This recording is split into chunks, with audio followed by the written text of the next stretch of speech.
see the meerkats right here.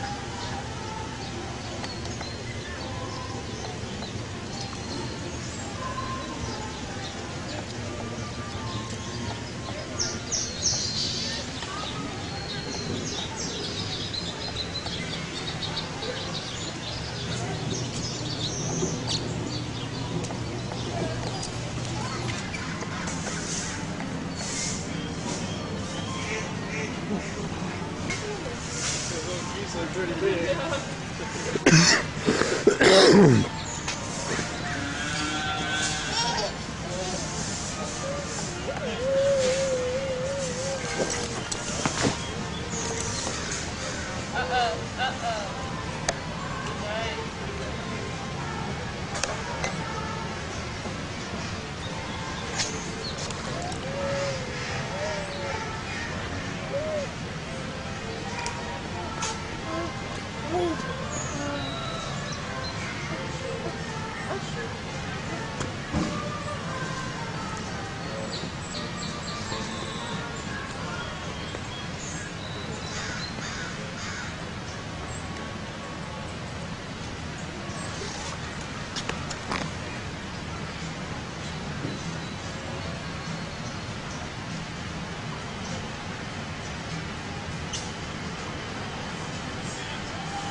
here's what you should do. You should come back on foot and say hello to Winston. Winston is the dominant male Western lowland gorilla. This is Silverback. Winston is 31 years old, and Winston weighs 600. Come back on foot. You should walk past the door and close the door off the first hand.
Africa.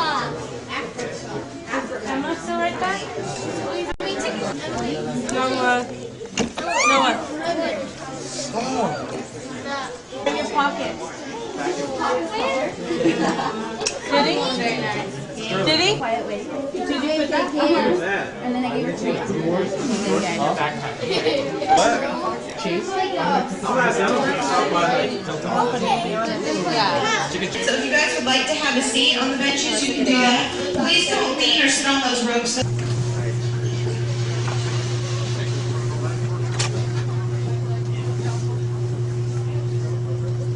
Welcome everyone to the Bagasa Bush Live. My name is Judy. Baby didn't catch you back there at the gate. It's a beautiful day here at the Wild Animal Park. Got a lot of babies out there. I'm going to do my best to find them for you, point them out. Before we start talking about the animals, though, there are a couple of safety precautions we need to go over. For those of you on the left-hand side of the train, please do not lean up against those doors. The doors are not meant to bear weight. Don't want anyone falling out of the train. That definitely would not be good. Notice also there's a space between the wall and the floor of the train on both sides. Please take a moment, secure your personal belongings. If anything does slip out of the train, best case scenario, you're going to have that item back much later in the day. Worst case scenario, it's gone forever. So please do hold on to your stuff. Now is a great time to silence any cell phones that you might have with you. The entire train is going to appreciate that. There'll be some places along the tour where the foliage grows very closely against the sides of the train. At those times, especially, you're going to want to have your body parts inside the train. A lot of our trees and shrubs have thorns. Don't want anyone getting injured. And feel free to stand up while the train is moving. You can sometimes get a better view of the animals this way.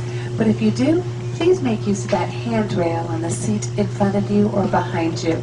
And please no standing on the seats themselves. Okay, enough of that safety stuff. Asian elephants on the right-hand side. This first one is a female. Notice all the dirt and hay that she has on her back. Very smart animals. They know that they have to apply their sunscreen first thing in the morning, and they're going to do it throughout the day. The behavior is called dusting, and it is very important. It protects their very sensitive skin from sunburn. If you're interested in our Asian elephants, every day at 1 o'clock and 3 o'clock, they participate in an animal training demonstration for you folks. It's definitely a lot of fun.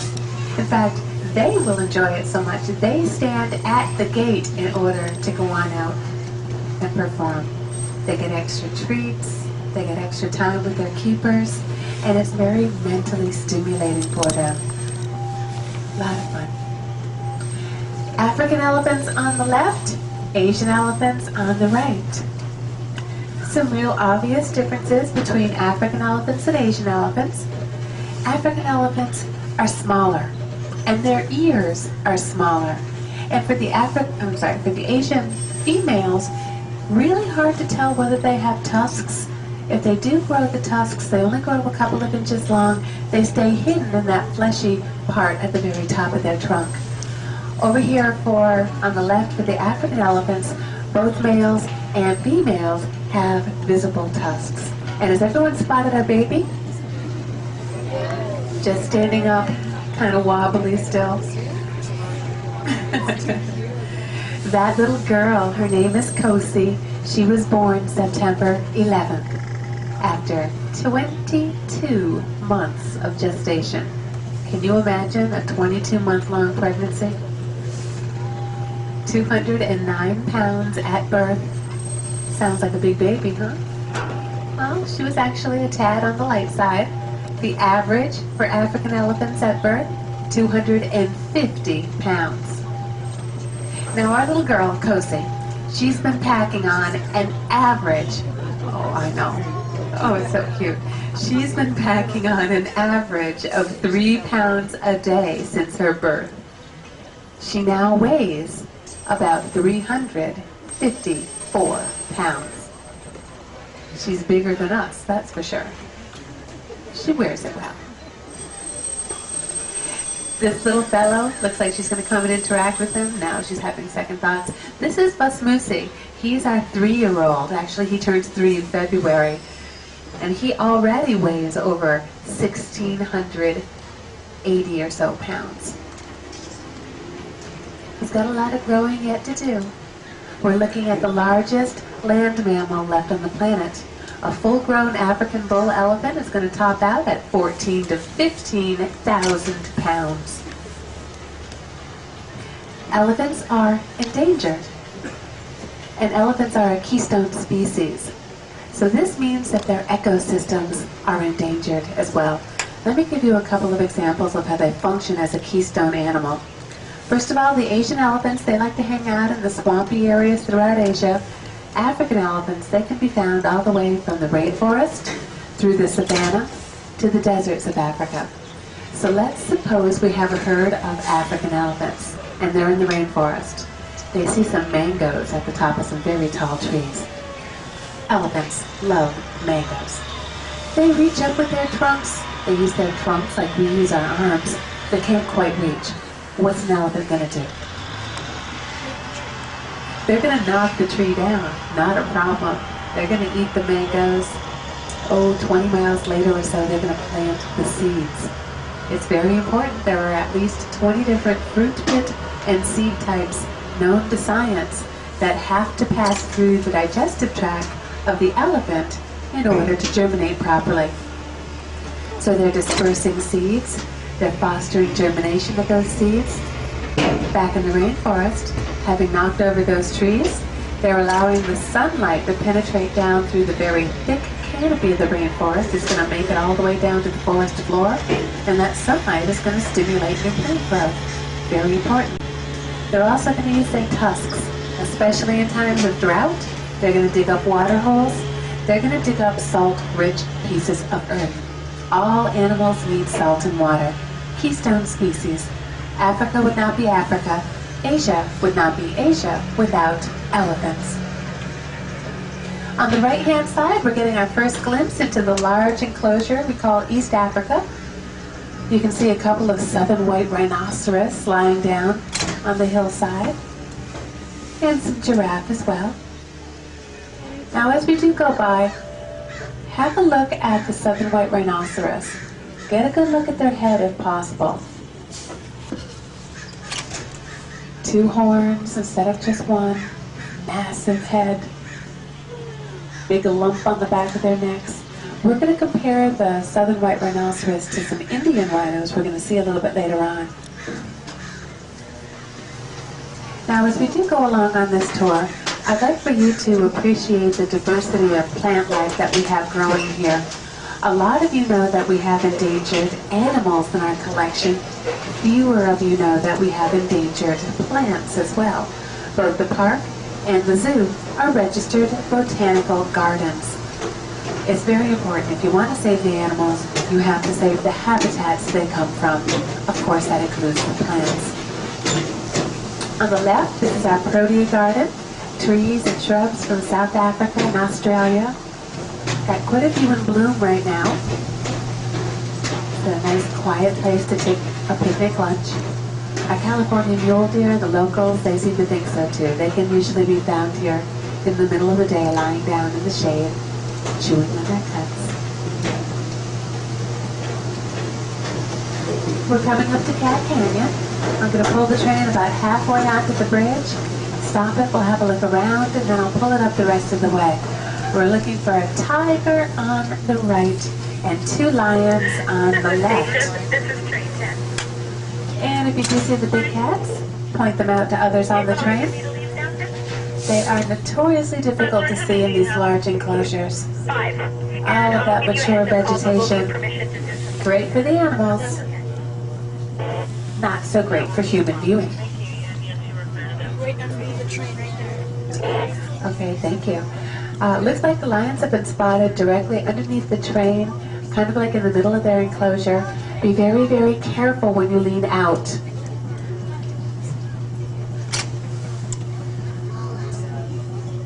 I'm going to pull the train forward. Still trying to spot the tiger on the right.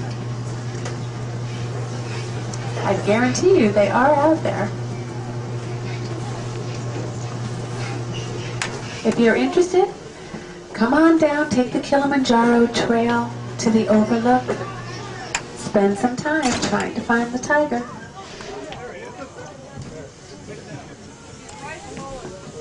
Oh, okay.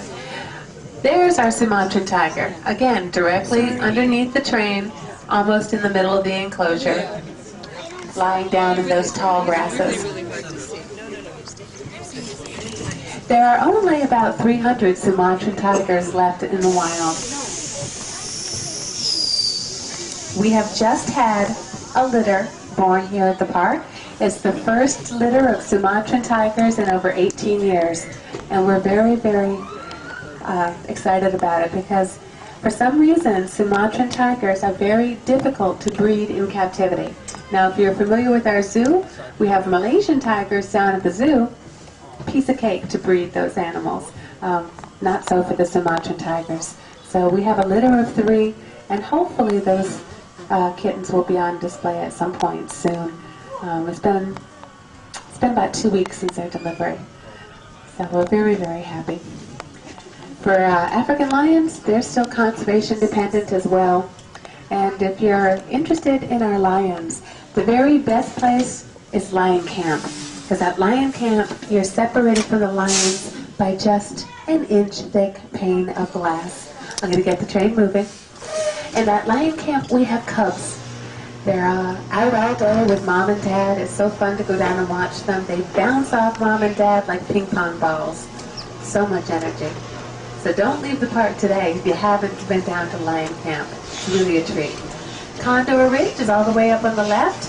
That's where you're going to want to go if you're interested in our California condors, bighorn sheep, black-footed ferrets. All of those animals are endangered.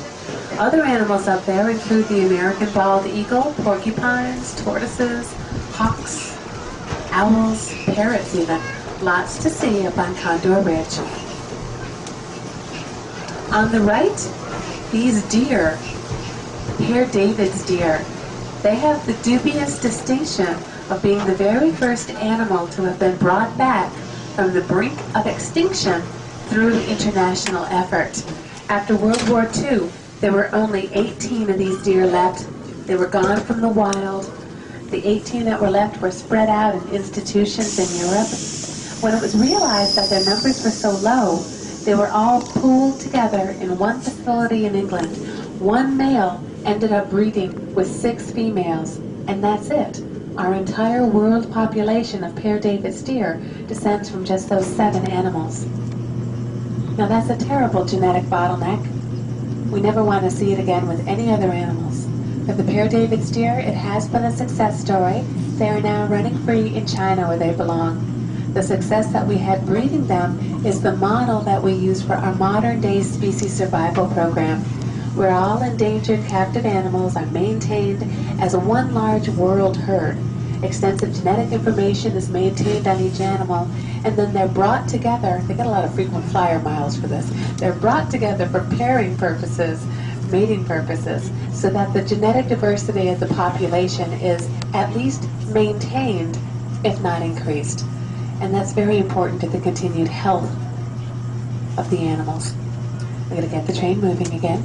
If you have a look at the males as we go by, their antlers, it kind of looks like they're on backwards. It's very distinctive of the Père David's deer. And this is the only deer that can actually grow more than one set of antlers in a given year. It all depends on the resources they have available to them, if there's enough food and water. On the left, Przewalski's wild horses. Their story is similar to the Père David's deer. They were extirpated from the wild, and that means that they were extinct in the wild. Only 30 animals left in institutions.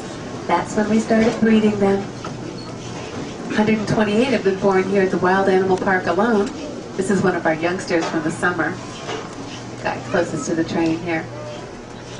We have been reintroducing them into the Ukraine, for about 17 years, and Mongolia for about 12 years. This is the upper and lower limits of their ancient range. And they're doing very well there. Several generations born now in the wild, but we never know. When we take an animal like the Père David's deer or the Przewalski's wild horse, they've been gone from the wild for so long, born and bred in institutions like zoos. We never know how well they're going to do when we reintroduce them to the wild. How much of the information that an animal needs to survive is instinctual, and how much of it did they learn from their parents is different for every animal. Obviously, the very best solution is to save these animals right now, where they are in the wild, and not have to breed them in zoos for reintroduction to the wild. On the left, this is the Kiang, a species of wild ass from Asia. They live in the foothills of the Himalaya Mountains, up to about 20,000 feet. You might think at 20,000 feet they're not going to have any difficulties whatsoever with humans, but actually they're losing their homes very rapidly to human expansion. They are threatened. And we're breeding them here at the Wild Animal Park as an insurance policy, if you will, against their very uncertain future.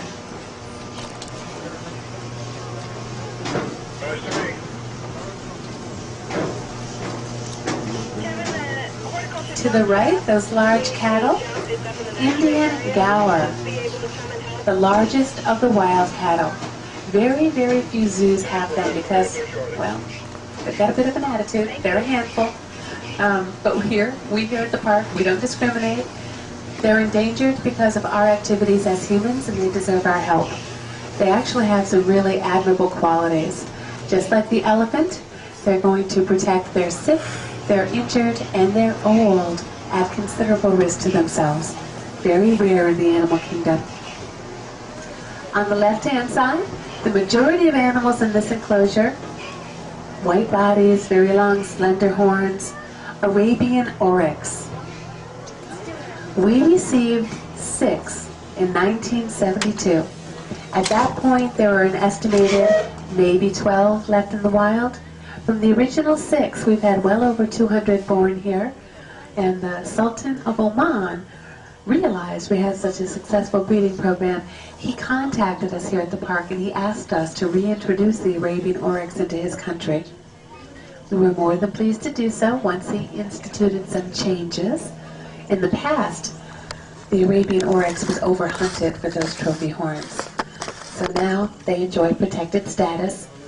We've sent 3 herds. We're ready to send our 4th. The goat all the way up at the top with the tan body, very long curled horns. Siberian ibex, also overhunted for those trophy horns. And the gazelle with the brown neck under the shade shelter, that's an Adras gazelle. And they are the largest of the gazelles. And we have some rhinoceros on the right-hand side. These are Indian rhinoceros.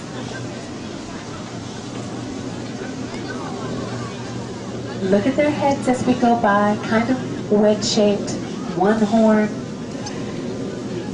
Relatively small head for such a large body. Helps them to eat leaves off of trees. They are opportunistic browsers. We're going to talk more about the rhinos in just a few minutes, all those loose folds of skin. On the left-hand side, Chinese white-lipped deer. Their claim to fame, the antlers. You can see one juvenile male, and he's already got an impressive rack. But a full-grown stag, his antlers can be 10 feet off the ground and 8 feet wide. Pretty impressive, huh? They actually live in a very cold region of China, and like the polar bear, each hair shaft is hollow. It traps air and acts as a layer of insulation to help keep them warm. Chinese white-lipped deer.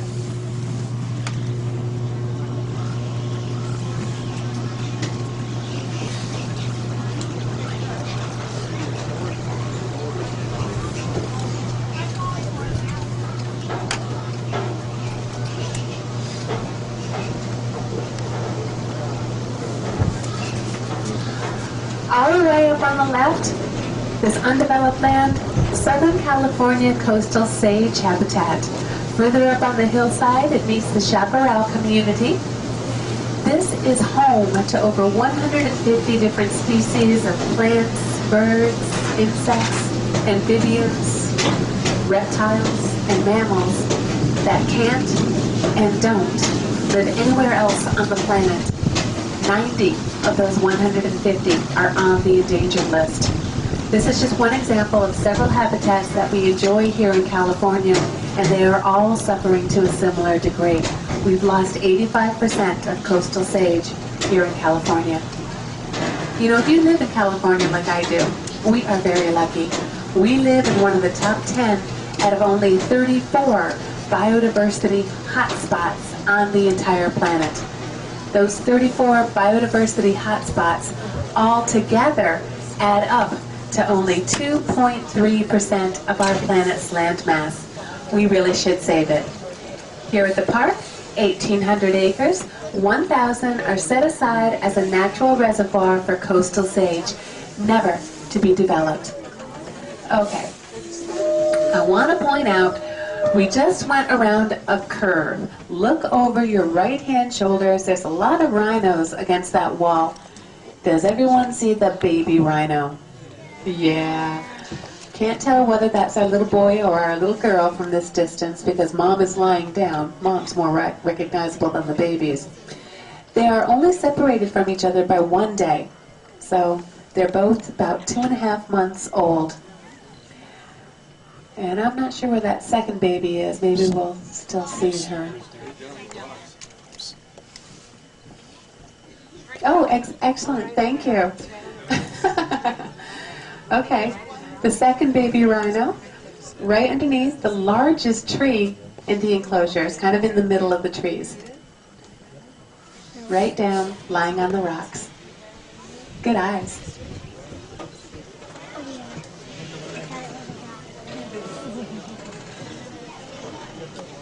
They're born After 18 months of gestation, on average about 150 pounds at birth. They've got the elephants beat though, because from birth on, they're going to be packing on 5 pounds a day.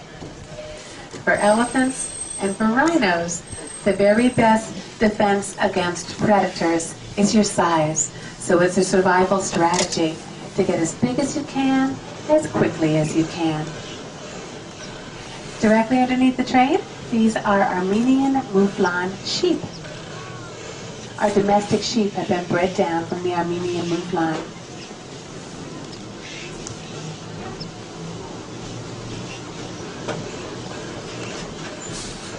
Looks like our rams are right tight against the wall. So we'll just keep going. The Wild Animal Park is a unique place. No other place like this in the world. We're unique because these enclosures are so large.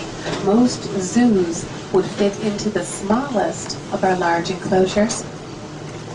If you compare this world-famous San Diego Zoo at 100 acres to San Diego's Wild Animal Park at 1,800 acres, that just gives you an idea. We're also unique because these enclosures closely mimic the animal's native habitat. And then we mix our animals just as they would be found in the wild. All of this makes for happy animals. And you have to have happy animals if you expect them to breed. We are a breeding institution. In an average year, we're going to have about 500 babies born. And the majority of them, well, they're endangered because those are the animals that we're actually trying to breed. We just passed the rhino's dung midden. I'm going to go ahead and talk about it because it is very important to the rhino's social life. In the wild, rhinos are solitary animals. Males establish a territory. Females, with their young, wander between the territory. Closest to the train, Indian blackbuck antelope at the food bin.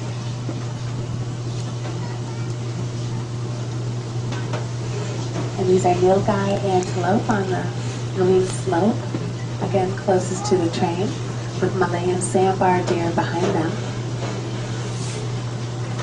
So, in the wild, a male rhino, he establishes a territory. He places those dung middens on the boundaries of his territory. Any other animal entering his territory, it's going to pee and poop in the same place. It's just like when you take your dog for a walk. First he's going to sniff the tree, then he's going to raise his leg. Messages in the animal kingdom.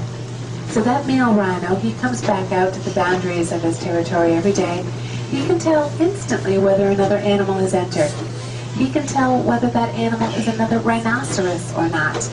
If it's another rhino, he can tell whether it's a male or a female. If it's a male, he can tell whether it's a submissive or a dominant male. If it's a female, he can tell whether she's in her breeding cycle of estrus. Very important for animals that live a solitary existence. They need to know when to come together. So let's suppose that a female enters his territory, and she is in her breeding cycle. Well, he's going to find her, because it means that she's going to be receptive, and it's all about mating. Well, if another male enters his territory, he's going to find him too. This is his grass, his trees, his water. He has to protect his resources. So when the two male rhinos meet up, if the intruder is smaller, no fight, the intruder just leaves. If, however, they're more equally matched in size, there's going to be a fight. And that's where those loose folds of skin on the Indian rhino come into play. They take a bite out of each other. I'm sure it doesn't feel very good, but it's just a surface wound. No muscles, no ligaments involved. Something that's going to heal relatively quickly. Usually 1 or 2 bites is all that's necessary to show who's boss. We're back in the Central Asian exhibit. I want to point out the cattle. We're looking at Javan Banteng. The male is that really rich, deep, dark chocolate color. Females are a nice, warm caramel color. It's called sexual dimorphism, when males and females don't look the same. Now, most sexually dimorphic animals, like the Javan Banteng, they come from areas of rich resources. Lots of food, lots of water, They don't migrate. In the case of the Javan bantam, they come from the small island of Java. There are maybe 1,000 to 2,000 of them left. So they do not migrate. And the males have to compete all the more vigorously for the female's attention. That black and white coat color allows him to do so. Forgive me for anthropomorphizing, but essentially that coat color is saying, I'm so big, I'm so strong, the tigers haven't gotten me yet, I've got good genes, let's mate. It's all about mating. Now for the female with the warm caramel coat color, that allows her to blend in with her background. She controls access, if you will, to breeding privileges. So it's in her best interest as a survival strategy to be able to blend in with their background. The same is true for babies. Does everyone see the giraffe lying down underneath the palm trees? That includes our baby down there. Well, one of our babies. We have a brand new baby in the boma. The baby in the boma, I'm referring to this building, the back bedroom of it. That baby was born last week. The baby underneath the palm trees is about 3 months old. We're going to talk more about the giraffe in just a second, but let me finish my thought about sexual dimorphism and coat color. Most animals don't see color the way that you and I see color. So a coat color of tan, tawny, orange, cinnamon, whatever you want to call it, it's going to blend into the greens of an animal's habitat and look like the same color on the same color. And this is how animals hide from predators. One of the ways. On the left, scimitar horned oryx, including one of our babies. That baby is about 3 weeks old. Their story is very similar to the Arabian oryx, overhunted for those trophy horns. We've had a few animals short of 500 born here at the Wild Animal Park. We are ready. We are so ready to reintroduce them into a country in the north of Africa. We're just waiting for that country to assure us our animals are going to be safe. The biggest threat to them, unfortunately, is organized hunting parties. They'll come from the richer nations. They'll pay big bucks to go into the protected animal preserves in the more economically disadvantaged countries. They'll go out on a hunting trip with automatic vehicles, automatic weaponry. They can devastate entire herds of animals, hundreds of animals in a single afternoon. So we have to be sure that our animals are safe from that sort of activity before we allow them to be reintroduced to a country. Okay. Got another baby over here on the right-hand side. Does everyone see the 2 adult Roosevelt's gazelles lying underneath the palm trees? The baby is tucked up against one of those rocks underneath the tree that's closest to us. Does everyone see that little baby? Roosevelt's gazelles. And the animals closest to the train, Nile leshwi, another sexually dimorphic animal. Males and females, again, don't look the same. The male, again, he's black and white, the dominant male. Got some subdominant males that are getting darker, and their patch of fur on the back of the neck, still tan right now. When they get a little bit older and their testosterone levels increase, that patch of tan will turn to white on the back of their neck.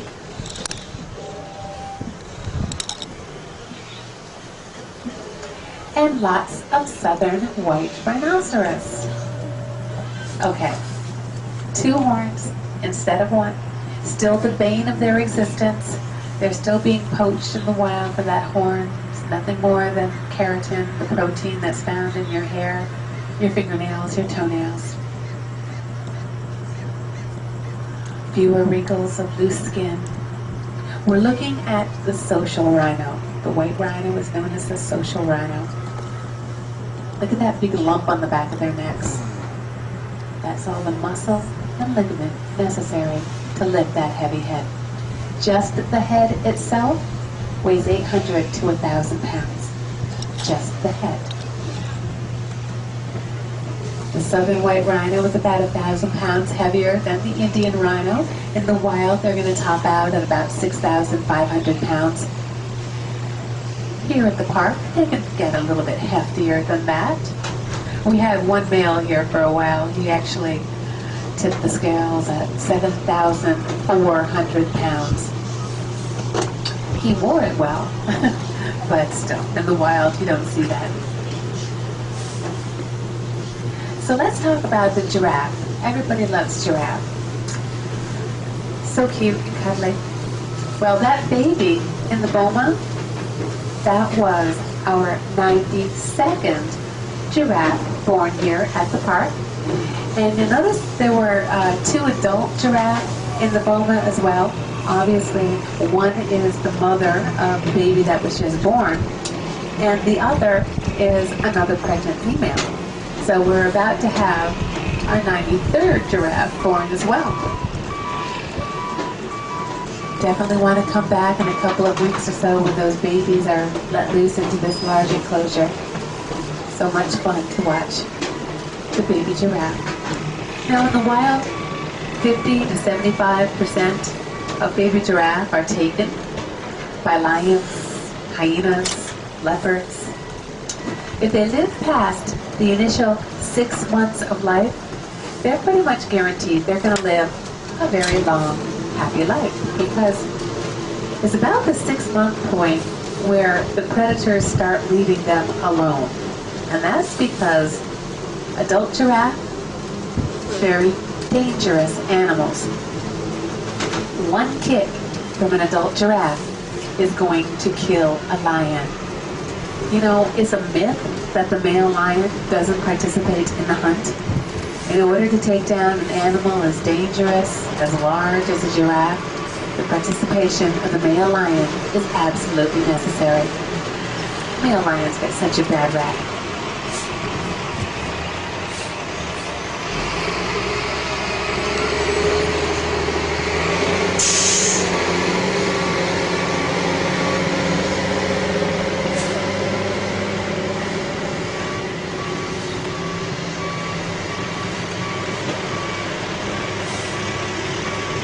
So in the wild, I told you, it's about the 6-month point when the predators start leaving those babies alone. And that's because they're pretty much guaranteed to have put on at least 3 feet of height. They're born 6 feet tall. Our little girl out there, our 3-month-old, she's already put on an additional 2.5 feet. So she's going to be a tall girl. But anyway, by 6 months of age, they're guaranteed they're going to be at least 9 feet tall. That's when the predators start leaving them alone.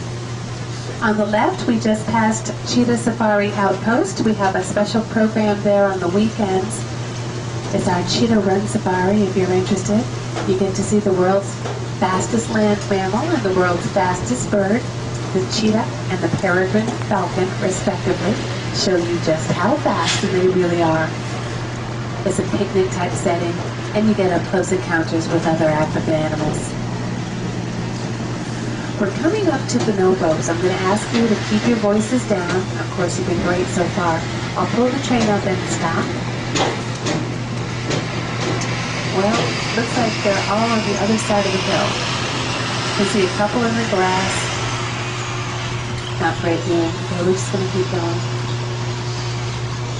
The keepers do feed them at this time of day, so they go over to the other side of the hill.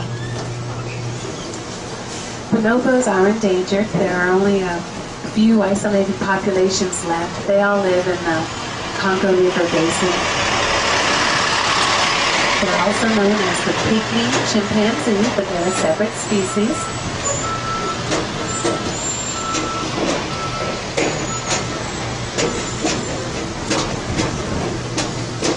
We're coming up to okapi, another animal that is not on display today. What is going on? If you want to see a copy, take the walk down to Heart of Africa. They're on the other side of the fence. Normally they're on this side of the fence too. On the left, that first building is our Paul Harder Veterinary Facility. It's the largest and most modern of its kind in the world. 6 full-time veterinarians on staff, along with keepers, consultants, lab techs, all dedicated to the animals.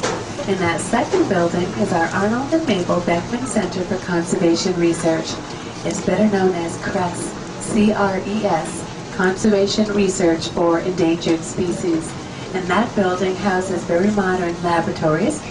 That's where the science of conservation work takes place. Currently, we have over 100 research projects ongoing around the globe, all of them headquartered out of that second building of CRES. The Wild Animal Park was originally the idea of Dr. Charles Schroeder. He was the director of the zoo back in the 50s, and he thought it would be a great idea to have a breeding facility for animals that were on display at the zoo. He knew it was getting harder and harder to find these animals in the wild. He figured if we can breed them, then we can leave the populations in the wild alone, let those populations recover. It'll be wonderful. Very forward-thinking man. So he actually opened the Wild Animal Park in 1969, but it wasn't open to the public. It was never intended to be open to the public.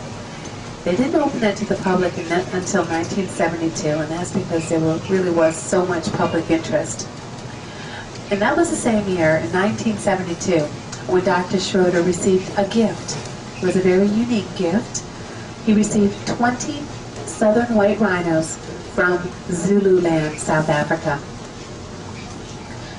When they arrived, he opened up their crates one by one, let them out into that large enclosure of East Africa, only to discover he had been sent 18 females and 2 juvenile males.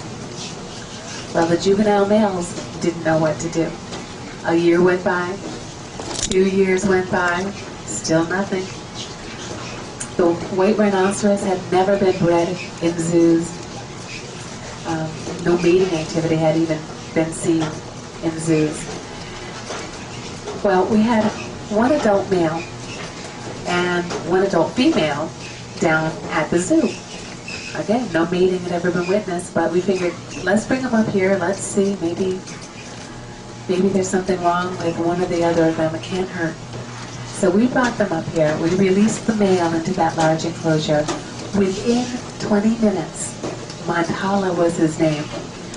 Montala, initiated mating activity. Within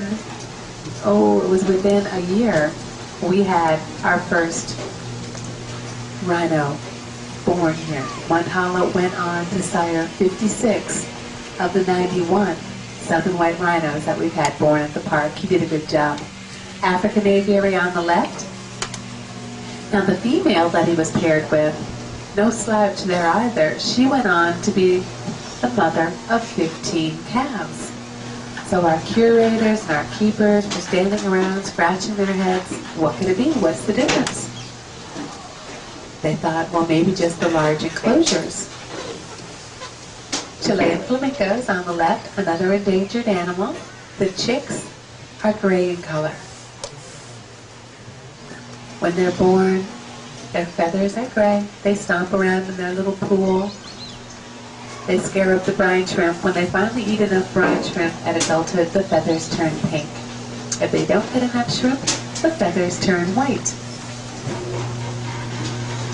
So what our keepers and curators and the scientists at CRES finally figured out was that it's not so much the space that you give white rhinoceros. It's more the female herd size. If you don't have enough females in the herd, the females are not going to enter their breeding cycles of estrus. They need to have friends around them. They need to be comfortable in their surroundings. So the female herd size is what is critical. And of course, you need a large facility if you're going to be able to keep a large female herd size. Western lowland gorillas on the right. Really hard to appreciate these magnificent animals from the train. Come on over, spend some quality time with the gorillas. But if you do so, please respect the gorillas. They're very sensitive animals. Please don't stare at them directly in the eye. Please don't bare your teeth when you smile. These two things, along with the chest beating that everybody knows about, they're signs of aggression in gorilla society, and it's very disturbing to the animals. If you want them to pay attention to you, the very best way is for you to pretend to hide. The youngsters especially really like to play that game. If you peek out from behind the bamboo at them, you will definitely get their attention. Benbow Amphitheater on the right, underneath the flags. That's where you're going to want to go if you're interested in our frequent flyers bird show. Show times are at noon, 2 o'clock, and 4.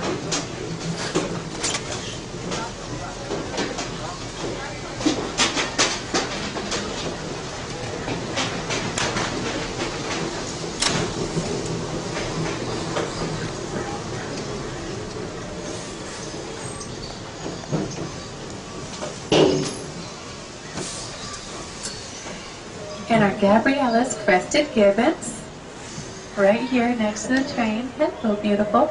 Mom is blonde. The baby, obviously the smallest one.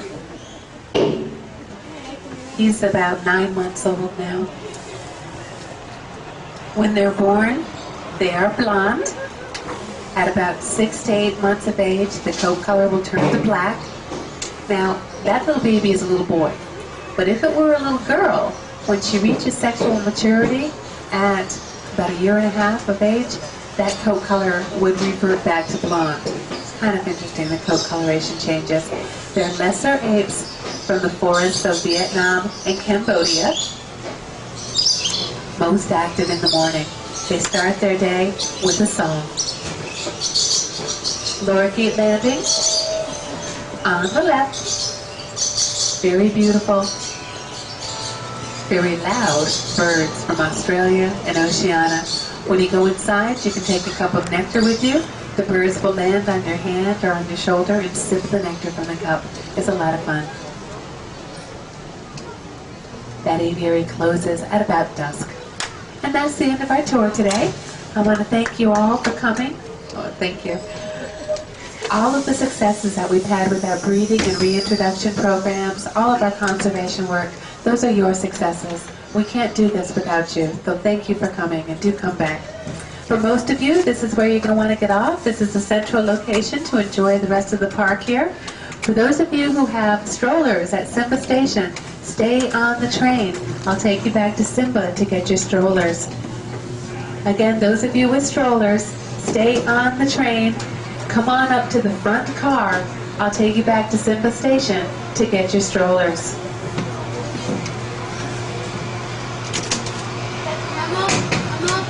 Maman, je le prends, je vous ramène. Reste là. Reste là, j'arrive. Tonton, c'est bon, reste là-bas. Faut y aller.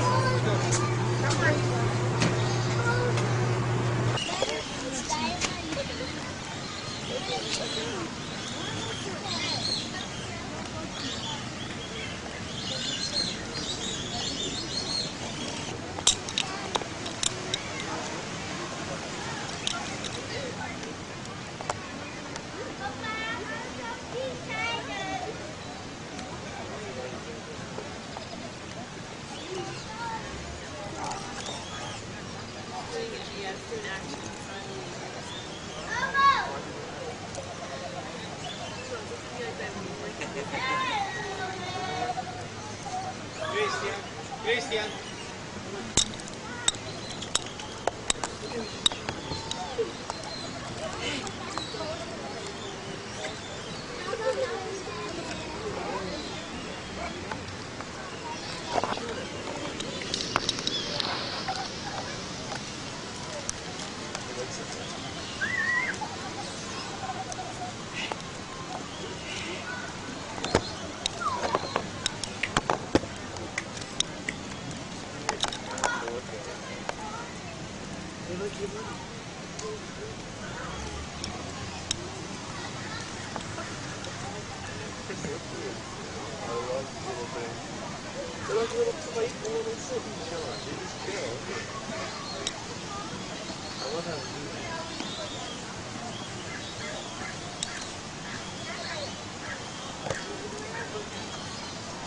Looking right at you.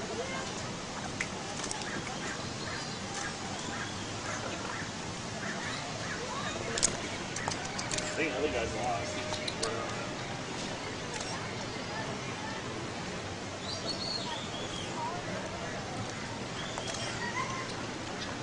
That'd be cool if we got him to like.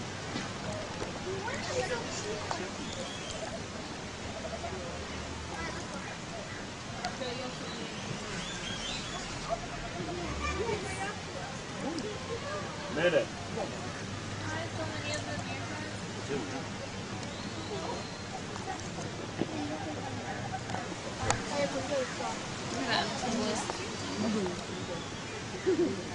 얘 봐.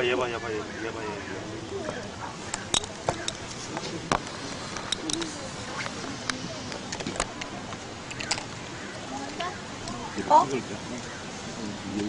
얘기를 왜 했고? 사진을 찍어봐.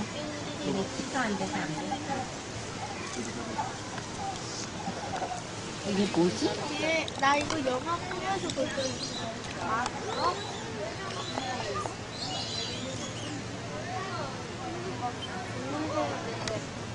아니, 대박아. 뭐야? 수영아, 쟤 이름 뭐야? 대박, 저쪽 가봐. 여기 저기 쳐다본다. 나 원래 저렇게 서 있어. 쟤 이름 뭐냐고. 뭘 까먹었어. 나 저기 있잖아. 막 왔다 갔다 나 거려. 처음 본다. 왜? 야, 이거 많이 나와. 어서. 아, 바람도 멀캣이야, 멀캣. 뭐게? 멀캣. 얘 봐. 자기 좀 봐달라고. 쟤봐, 쟤도 부른다. 희한하게 생겼네. 멀캣이. 막 왔다 갔다 거려, 앞에서. 딱 앉아가지고. 너는 누구냐? 뭘 캐시냐? 넌 누구냐? 어디 무엇이냐? 뭘 캐? 누마? 여기 봐.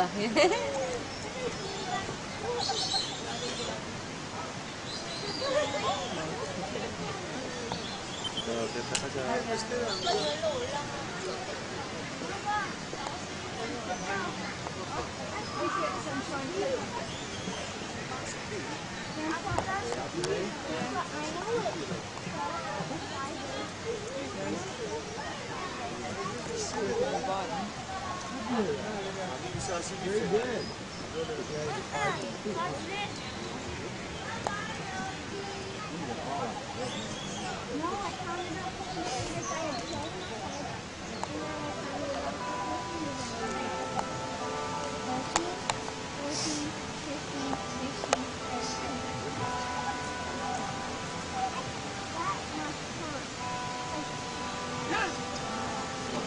White. We're gonna give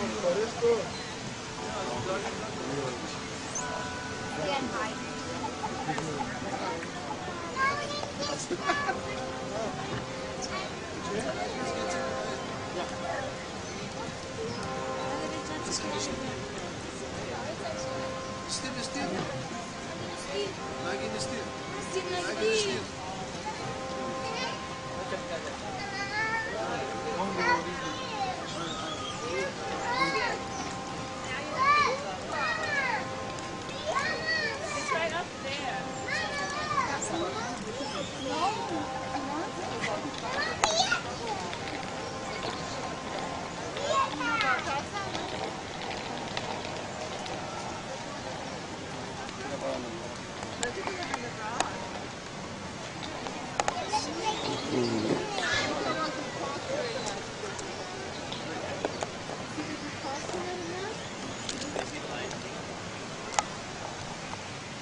Can it jump over the fence?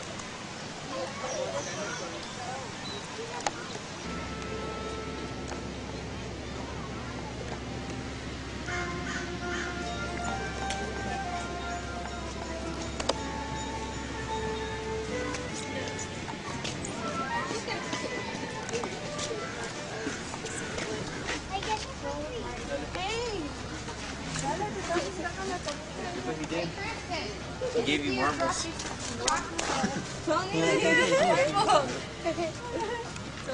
goes like this.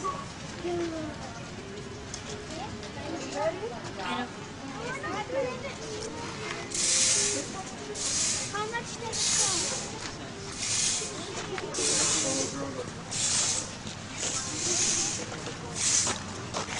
He's not sleeping.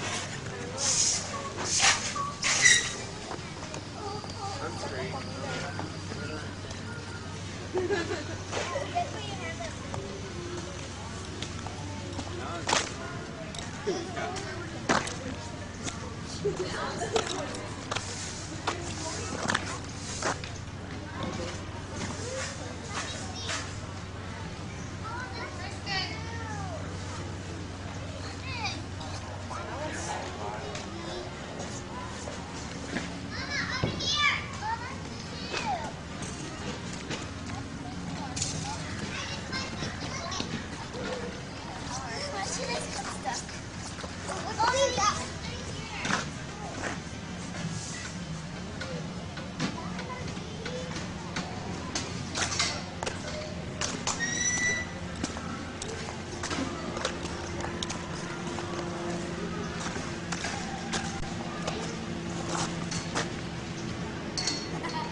What?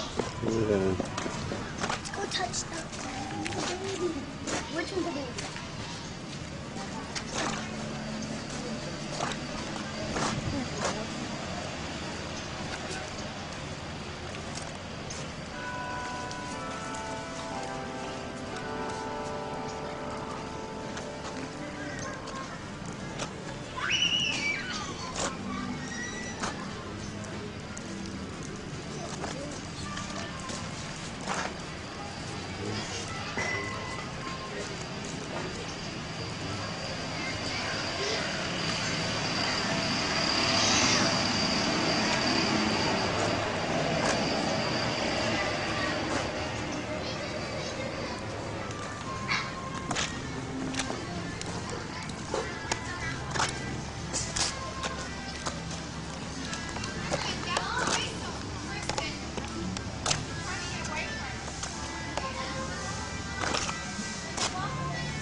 ممكن تطلع فوق. يا اطلع انت فوق، انا قاعد مع ماما. تعالى يا شباب روح.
Okay, let's see where Sam and Mommy went. They're there, right there. Go straight up, straight up, straight up, straight up.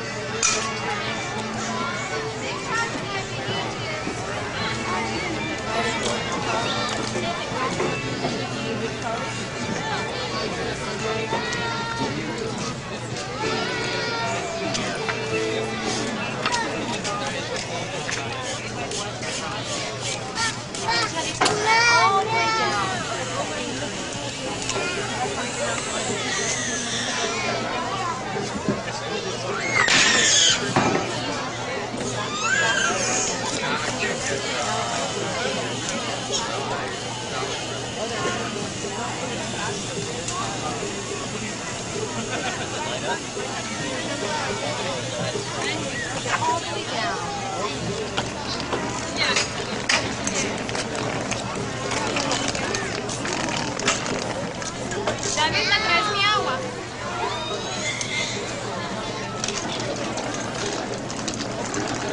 Ven. Te vas a caer. Párate.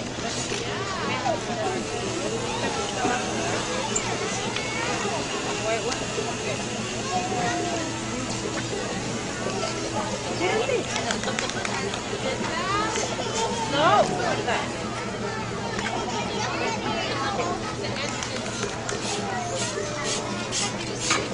Ven para acá. Ay. No. No muerda. No. No, papá. No, papá.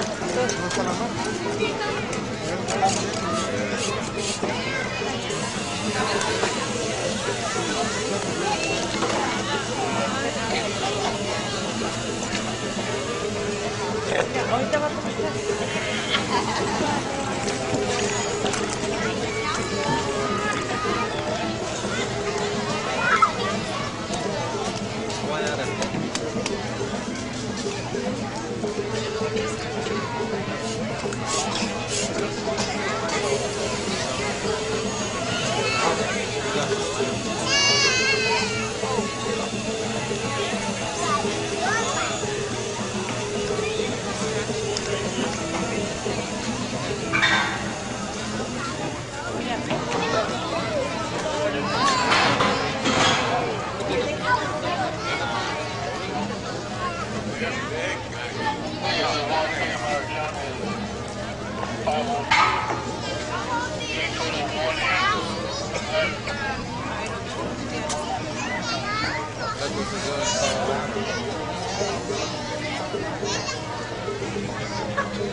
Chucky! Come on! Chucky! Come on! Syra! Good afternoon, welcome to the San Diego Zoo's Wild Animal Park and our elephant training demonstration. Thank you for being patient with us. It's now my time to introduce you, your show host and elephant trainer extraordinaire, the one, the only, Miss Stacy Connery. Well, good afternoon, ladies and gentlemen, boys and girls. How is everybody today? Excellent. Welcome to the Wild Animal Park. How many of you guys have never been here before? This is your first time. Wow, we got a lot of newcomers. Well, welcome. I'm happy to say we're actually going to have an elephant in the elephant show today.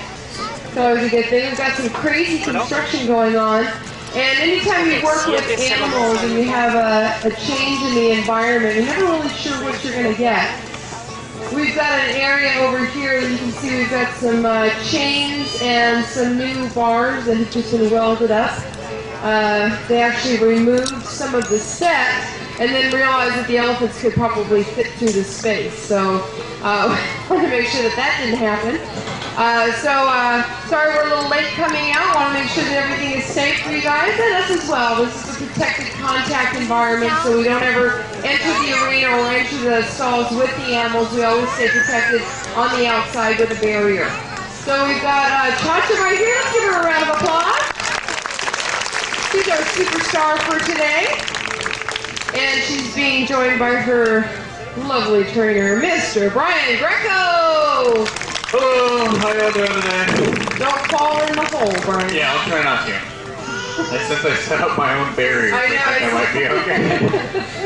it's quite a high tech right there. It's interesting. I like it. You've been busy. Yes, indeed. All right, well, we've got Chacha over here at the foot care window. Yeah, and since we're here, we might as well have some fun with that. No problem. No problem. Right, Husbandry is always a lot of fun. I'm sure you folks are ready for this. It's renowned as our most exciting behavior in the show. We joke about it because that's it right there. That's the whole behavior. Pretty exciting, isn't it? Now, those of you with elephants at home, you're probably familiar with husbandry behaviors. These would be behaviors you teach your elephant if you'd like to get x-rays, ultrasound, sonograms, if you want to collect urine samples, blood samples, or do foot care, which is a very big part of what we do with our elephants every day. And the reason why is because elephants' feet can be a very delicate issue. In the wild, they would naturally wear their toenails down by walking many, many miles. But here they're not going to wear their toenails down because we provide their food for them. They don't have to wander around looking for it. So we also have to provide the service of foot trims and foot care. We'll actually take a big file and file their toenails down. If they get too long, situations can arise like abscesses and cracked nails and things like that. Figure there's a lot of pressure on those nails. Chacha is one of our littlest Asian elephants. We have 6 Asian elephants here. We have 5 females and 1 very lucky male, Mr. Ranchapur. So Chacha's going to demonstrate some of her better skills. She is an excellent balancer. She's very steadfast, very sure-footed. Watch her trunk, however. Elephants can't see their feet. They can't see below them, so she'll actually touch each one of those stumps to tell her where to place her feet. Kind of cool thing.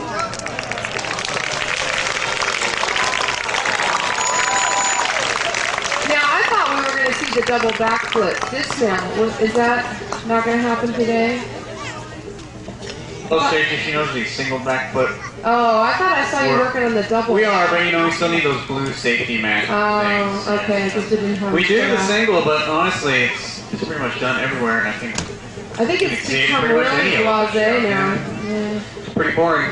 Oh well, we'll have the double backflip probably 2007. If you guys want to come back to see that. You bet. All you folks have to do is believe.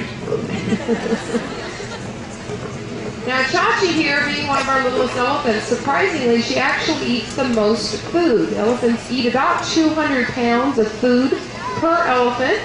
Unfortunately, Mother Nature did not bless them with a very efficient digestive system, so they only digest about 50% of that food. The other 50% is 75% of our job.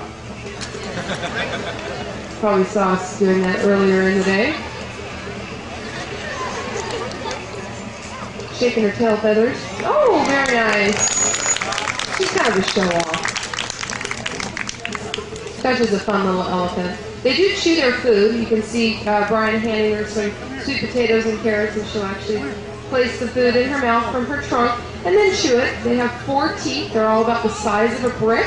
They weigh about 5 pounds apiece, and they'll get 6 sets of teeth throughout their lifetime. Speaking of teeth, Stacy, we're going to show you Chacha's other behavior where she uses her teeth rather than eating. This is a log that weighs about 300 pounds. Kind of a modest demonstration really on what elephants can lift, figuring they can lift probably about 1,000 pounds just with their trunk alone. So she's biting down on that rope with her teeth, lifting up that heavy log. Very nice. Now you heard Brian blow the whistle. That tells Chacha, good job. We use only positive reinforcement here. Anytime the animals do something incorrect, we don't draw any attention to it. We don't want to use any type of punishment or discipline. We simply just ignore incorrect behavior, and we only draw attention to correct behavior. Stacy, did you notice that not a single person in the audience thought that was impressive? Yeah. No one clapped. So you know what, I'm going to offer this up to you folks. If you were totally unimpressed by that, please feel free to come down after the show and lift this up with your teeth. Yeah. Not going to happen. We'll form a line over here. It's really, try it it's out. not going to happen. No, what are you going to do? Thanks, Josh. I like that. Actually, applause is reinforcing for the elephants. So anytime you do see the elephants do something that you like, you can applaud. They definitely know what that means. Chacha is actually kind of unique in that she, for some reason, in fact, scientists haven't figured this out yet, but she really, truly enjoys the texture and smell of $10 and $20 bills, so you can throw those down. I have to reinforce her. Oh, what are you doing now, Brian? What happened to all our sticks? I don't know, they're all gone. I think that's because we started teaching Cookie how to catch the stick. And I think I'm going to actually do a little retrieval with Chacha. Okay. This is something that she knows. A lot of our elephants know this, and since we work in the protective contact environment, oftentimes you might find something like a balloon or some random sort of object in the yard that really shouldn't be there for the elephant's safety. So what we've trained them to do is a retrieval where they will go pick stuff up. It also works out well for, you know, playing fetch. Nice, fun game to play. So here you go, Chacha. Alright, now you can watch the dexterity of her trunk and how she has to manipulate it to pick the trunk, the stick up. I told you she's a show-off. Seriously, she's like, look at that. No. I took 3 steps to my right. Now I'm gonna bow. So impressive. Anyways, you know, before I actually go on to the next behavior with the sticks, I am going to need to clean off Chacha's trunk. It's a little bit drippy. Brian, that's mine. Is it? Yeah, that's mine. I was trying to let it dry. Is it dry yet? Here, I didn't know you were still wearing diapers, Stacey. I think I can use it. It's not a diaper. There you go. Nice, Chacha. Didn't I just tell you not to use it? Excellent. Oh, you did? I didn't hear that. I'm sorry. Well, keep it Noisy now. down here. Now you got it really dirty. Well, yeah. Got blue water all over it. Sure, it's dirty. It was already dirty. And I know you think that's water, Stacey, but it's not. Yeah. Yeah, that's our best joke. I like the half laughing, half booing. It's Yeah, kind of cool. that's pretty nice. All right. Well, bear with me. I need to reload my bucket tanks here. All right. You can get that on eBay. It's a Versace side bucket. You bet. It'll run you about $400. Oh yeah. Too bad we don't have that $1 million Target pull out here either. That's always very impressive. We have expensive toys. Yes, we do. What else can I tell you about Chacha? It's a pretty cool day. If it was really warm out, you'd see the elephants flapping their ears a lot. That's how they cool themselves down. It's already cool, so she's not going to do a lot of ear flapping. It's also a way that they can address each other when they say hello by flapping their ears. But actually, in the summertime, in fact, they're flapping their ears so hard. It's like 110, 115 out here. They're actually flying around the yard. It's really, really hot. All right, now we're going to do the stick catch. Over 100,000 muscles in the trunk area, so they can obviously pick up a lot, like we talked about. It's very dexterous too, though, so they actually can move their trunk around quite a lot. We're going to demonstrate this with the stick toss. Stick toss. She's going to catch 5 sticks. Various sizes, various sizes. We got 3 little ones, this smaller, incredibly lightweight, broken one, and yeah. Hello. And this really cool one here, which was full of water earlier. Very interesting array of sticks we got. Chuck, back it up. One of our other elephants. Also, each of these costs about $600. Yeah. You ready, Chuck? Look at the one that's broken. Yeah. Very nice.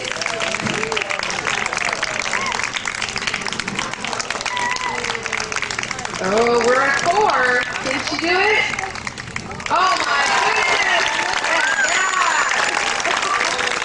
That was awesome. So Cookie, our other elephant that we're teaching how to catch the stick, like you just saw, she's been eating them. Yeah. That's one of the problems that you have with herbivores, you know, when they actually like to eat trees, is they eat the sticks and toss them. So. The thing I find interesting about Cookie is that elephants, they do eat trees, but they eat trees that are usually alive or very shortly or alive. Cookie likes to eat dead trees. Yeah. I mean, like, these bamboo shoots have probably been sitting over there in the weeds for since the 1970s. Well, she likes rocks and dirt. She like rocks and dirt. Chuck likes dirt too. Yeah. She does? She does. Well, most elephants like dirt. Yeah, here, you know what? We'll give Chuck a little dirt bath right now. She might enjoy that. They do actually throw dust and dirt on their backs. And a lot of times this is for sunscreen purposes. They don't really have a lot of natural abilities to protect themselves from the sun. So they'll throw dirt and hay on their back to actually provide that sunscreen. With dirt. There we go. They actually enjoy that. Sometimes we have shavings in the barn that we place on the ground so that the area stays nice and dry. And they like to throw them up onto their back. And... Careful, Brian. Careful. Never look down a loaded trunk. It's not a good idea. Don't ever point one at one of your friends either. So yeah, and never ever pull the finger. Do you see that finger right there? That right there. That helps her pick up little things like sunflower seeds and other very small objects with the aid of that finger. African elephants will have 2 fingers. In fact, let's talk about African elephants real quickly. How many people have seen African elephants today? A couple of you, okay. Well, we have 2 babies up there, you guys. You definitely need to go see the African elephants. They're located on the upper lot there. And this herd has only been here for a little less than 3 years, originally from Swaziland, which is the southeastern part of Africa. They were being held on a reserve there. Well, unfortunately, this herd of 11 elephants began eating everything on the reserve and other animals began starving. So the situation became so desperate that they decided to terminate all 11 elephants to control this problem. Well, we heard about this. We got together with the Lowry Park Zoo in Florida, and together we were able to actually save the entire herd. So we loaded them all up onto a big set. Yeah, you can clap. It's a cool story. Yeah, and there's proof right there that these guys are really happy and thriving.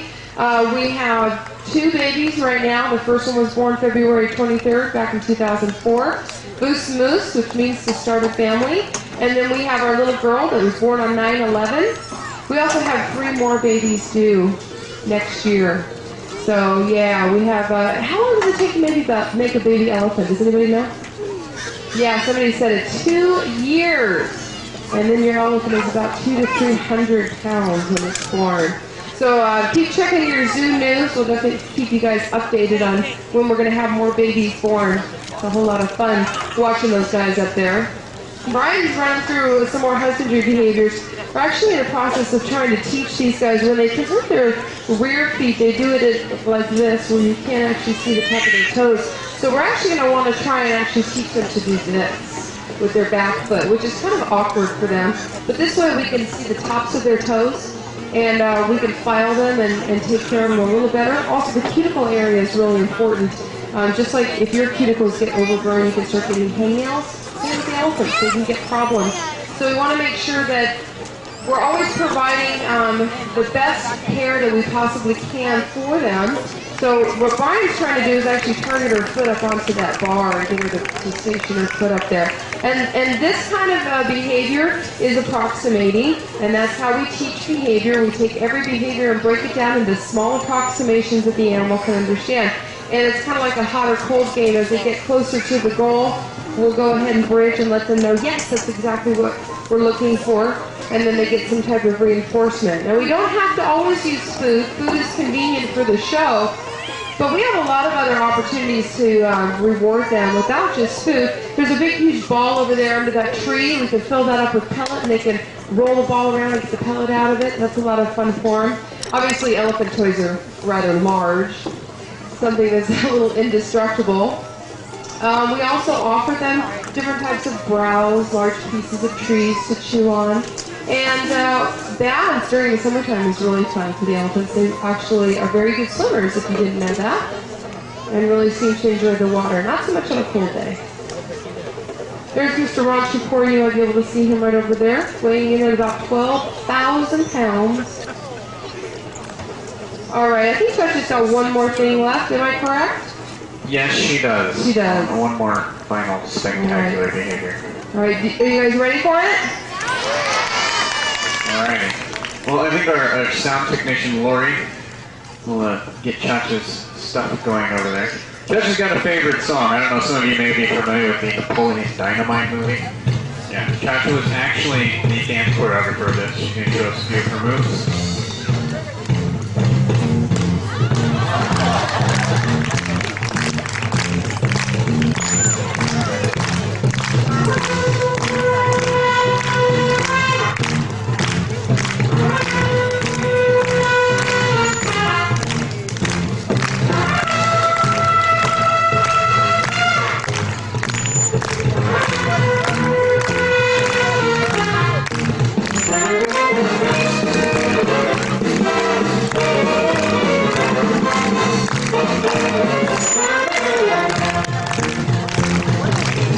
Ladies and gentlemen, let's hear it for Cha-Cha! Hey, that's going to wrap it up for us here at our elephant presentation. Hope you guys learned a little bit more about elephants. If you didn't and you have more questions, feel free to come on down and ask myself or Brian. We'd be happy to help you out. Otherwise, enjoy the rest of your day here at the San Diego Zoo's Wild Animal Park. Bye-bye, everyone!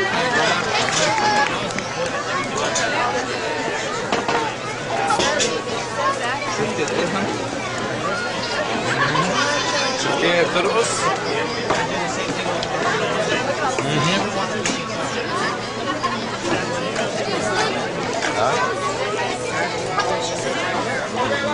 لا لسه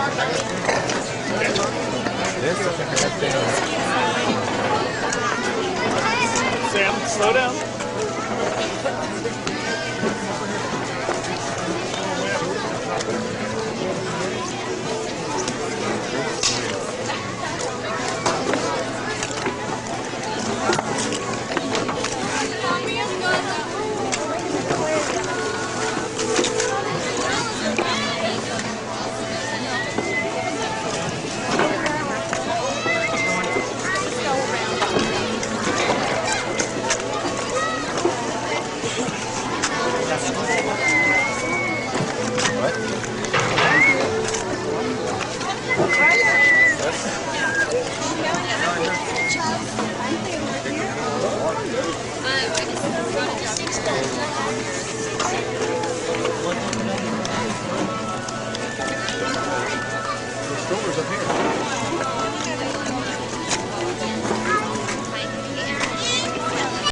There goes Cha-Cha.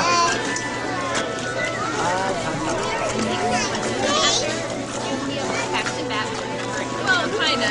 They have some idea of what it's like to come into the show, but if they don't have some idea, I can try something else. Right. Not for somebody else. We like to do projects. Bye. It was good seeing you. Yeah, I think that's why they call it that.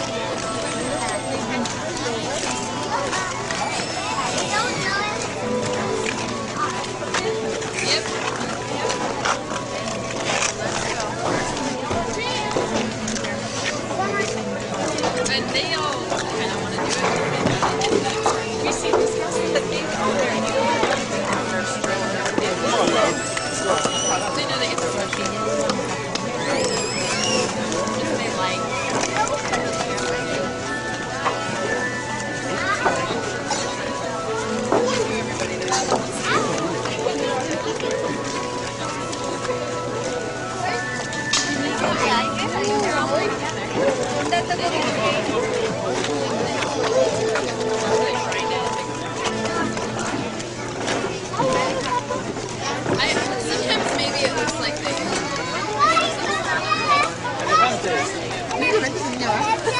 Max now. Come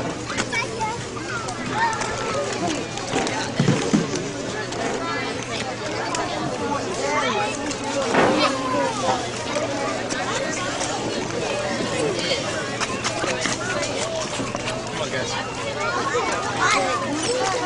Sarah, hello. Yeah, we'll get down. Let me go through.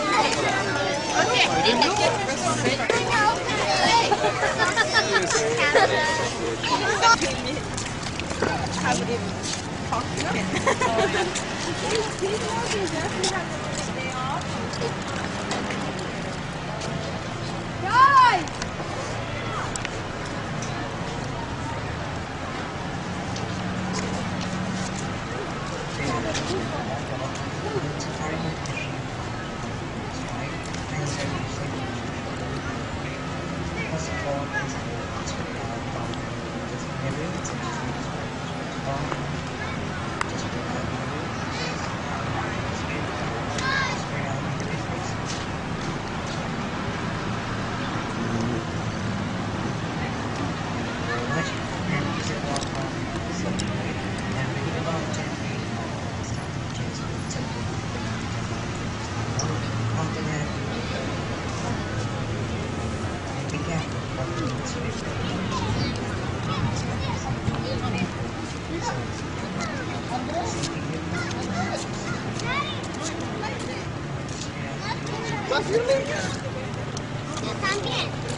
Mami, ven, pregunta cuánto cuesta, corre.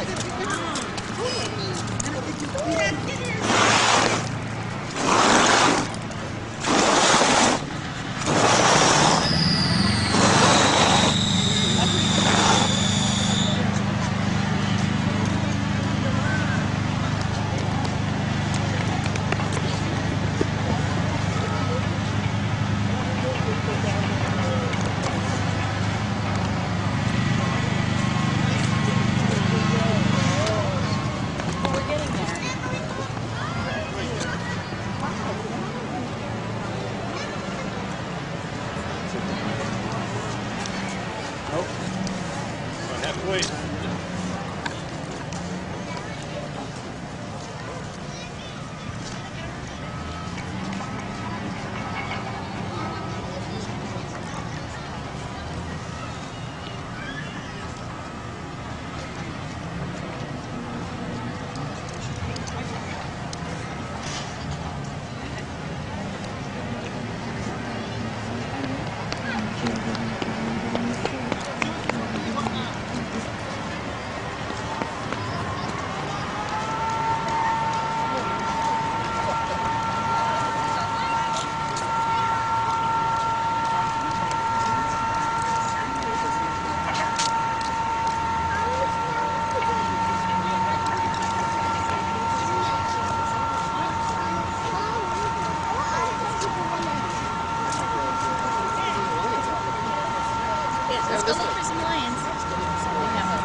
You got two of them swimming around, and the third one coming in and diving on them.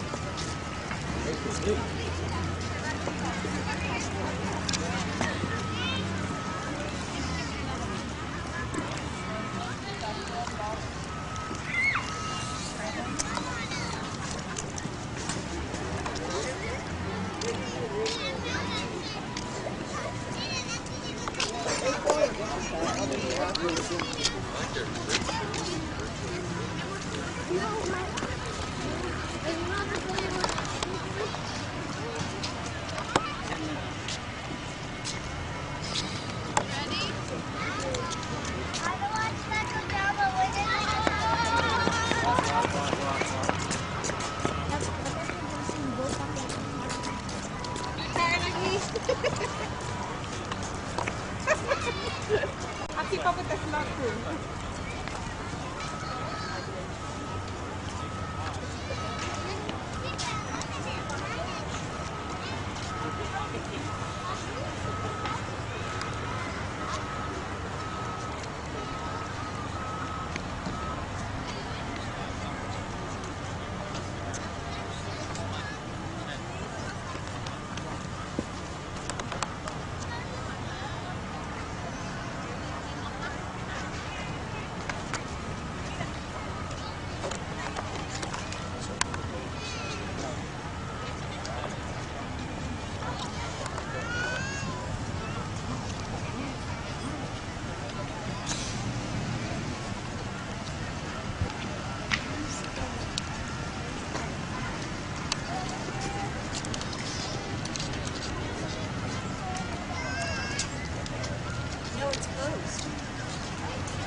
Nobody can ride in that.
Okay.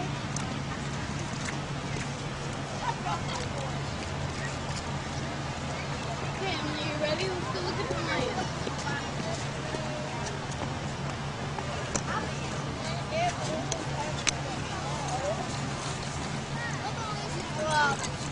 No, I took it out of her hand. No, don't let her get it. No, step on it. I don't. Emily. Come on.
Julia. Those are lions. Julia. This way. We gotta go this way.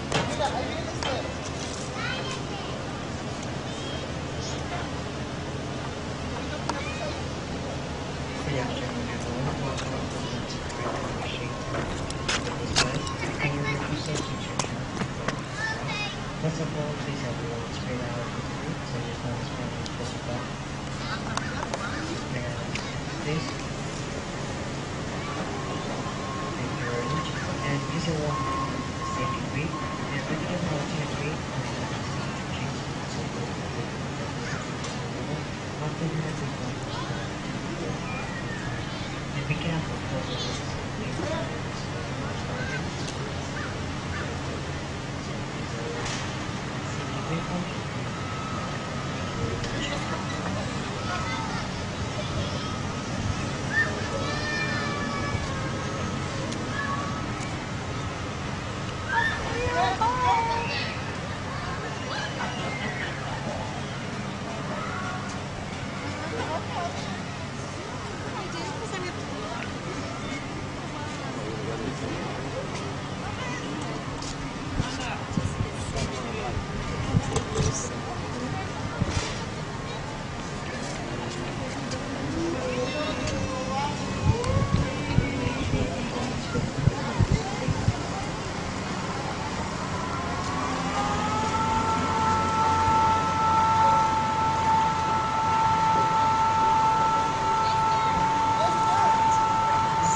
Chunder?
Sorry, Ed. Let's go down there. Guys, take a movie.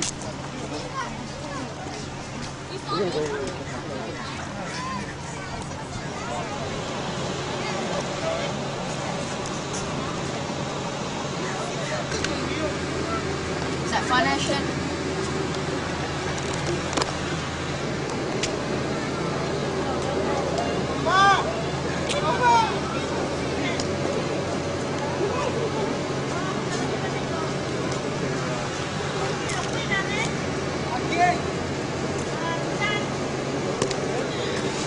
I said this way first, too.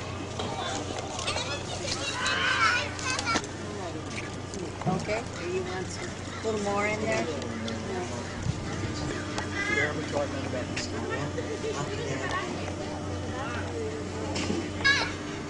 No te sientes nada.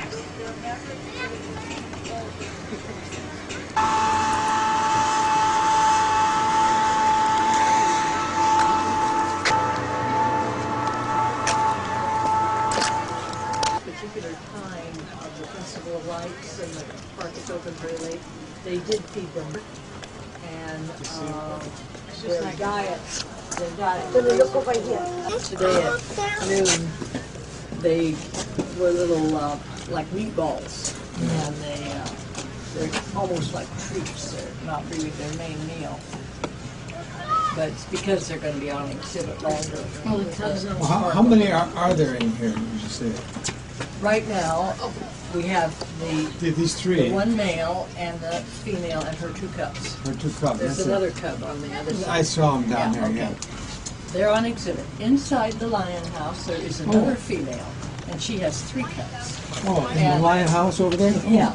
Oh, I see. And they don't put them on exhibit all at the same time. I Yeah. think mainly because I think the mother lions don't want to be together. But at any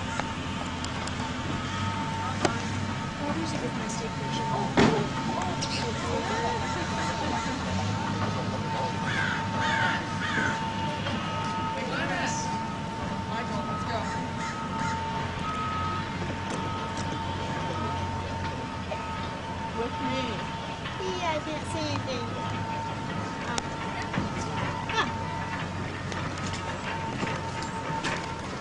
I have a good view from up here. 20 hours. Look at the dad. Looking at the little puppy. Puppy? I called it a puppy. So, I just see that. It looks like a puppy.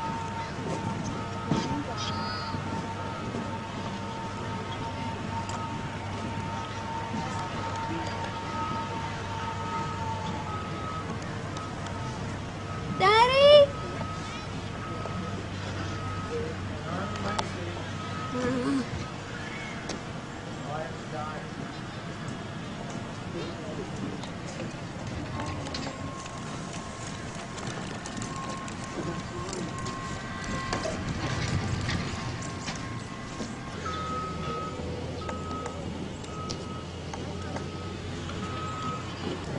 It's funny how they put that jeep in there and how they like the line on the thing.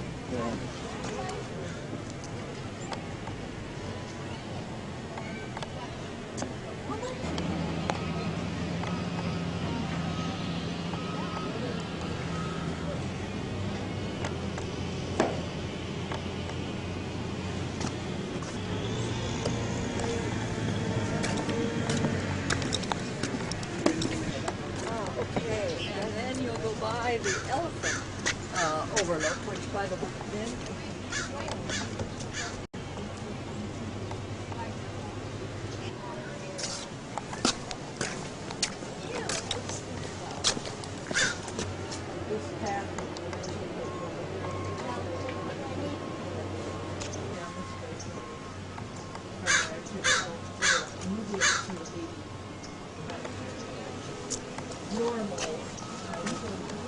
Normally I would send you one.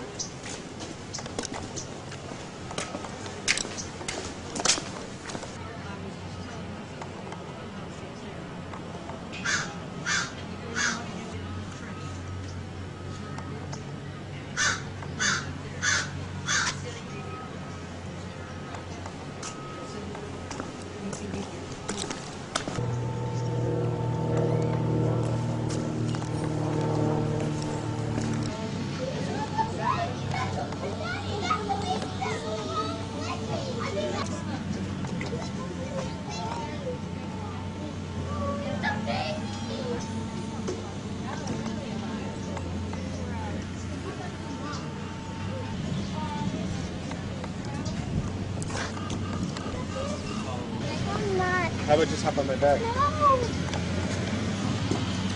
The pool is cool. Now I'm laying down with them.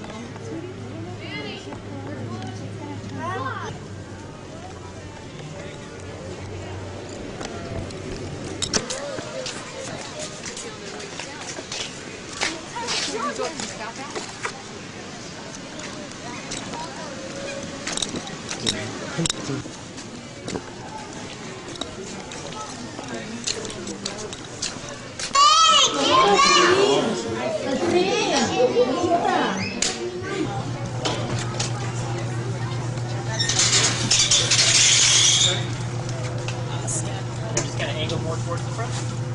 There you go. I'm gonna go ahead and slide this. There we go.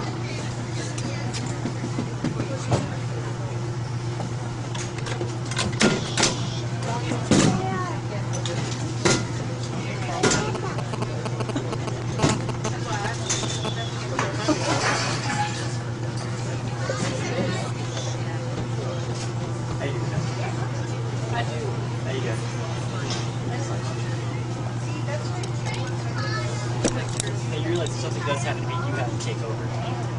So you need to be watching while we're going. It's gonna be tough.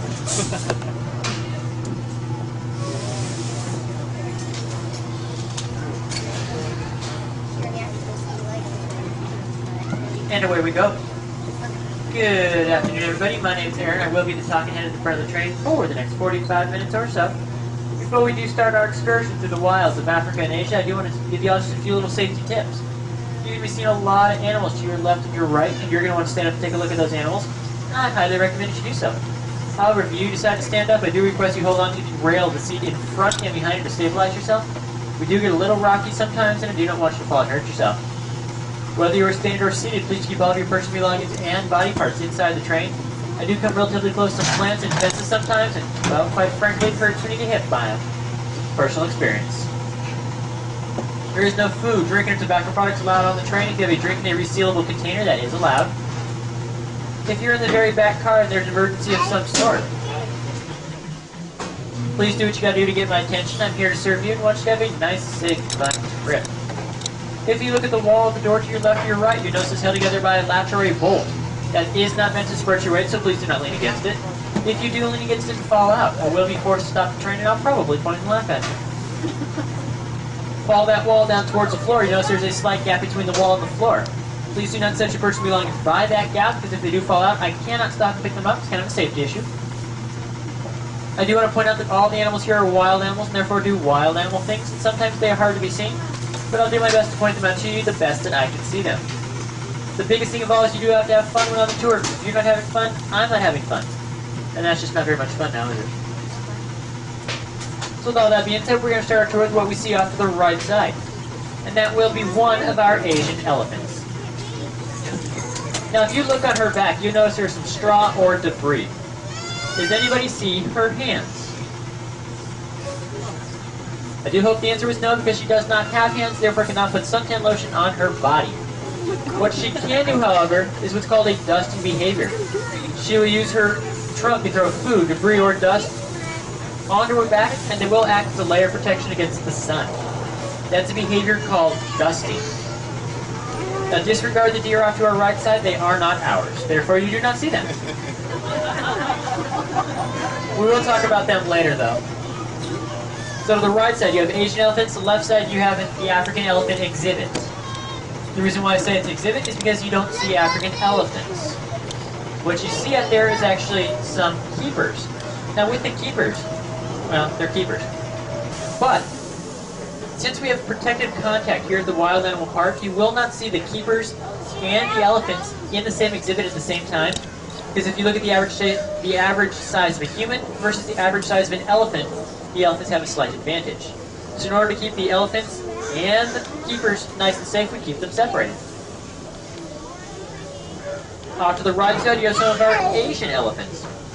With the Asian elephants, they're actually getting ready for a show. At 1 o'clock and 3 o'clock every day in this amphitheater to the right, you will see the elephant training demonstration. What happens is the keepers will bring out some of the elephants, give you a presentation about them, hopefully show you some of their natural behaviors, and then move on from there. That takes place at 1 o'clock and 3 o'clock every day.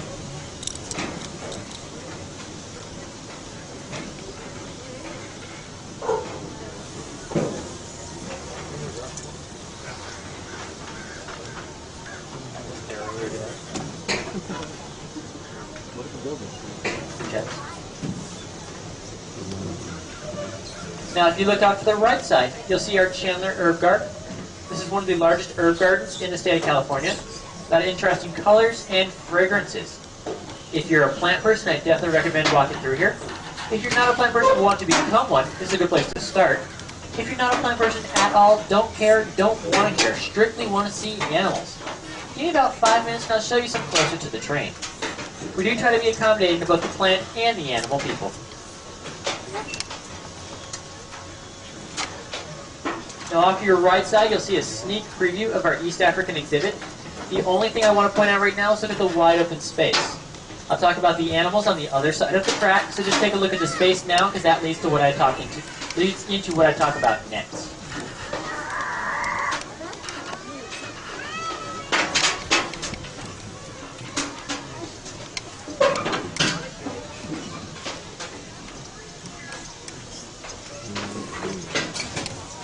Now the reason why I wanted to point out that wide open space is because, before I can talk about where the animals come from, and I'm not talking about the birds and the bees, but how they actually got here, I do need to talk about where here came from. Back in the 1970s, Dr. Charles Schroeder, in cooperation with some of his colleagues at the San Diego Zoo, as well as other facilities around the world, were doing some research and observations on the animals, and came to realize that in order to see natural behaviors, as well as encourage natural reproduction, the animals like to have a lot of wide open space. So originally the Wild Animal Park was opened as a breeding facility for the San Diego Zoo. In May of 1972, since it became such a popular attraction, we actually opened our doors up to the public. As you can see today, since you are here on my train, we are still open. We thank you for your visit. If we were not open today, I would be curious what you're doing on my train. But then again, I also be curious why I'm driving an empty train. I'm sure my parents would be very proud to know they paid for 4 years of college for their son to be driving an empty train.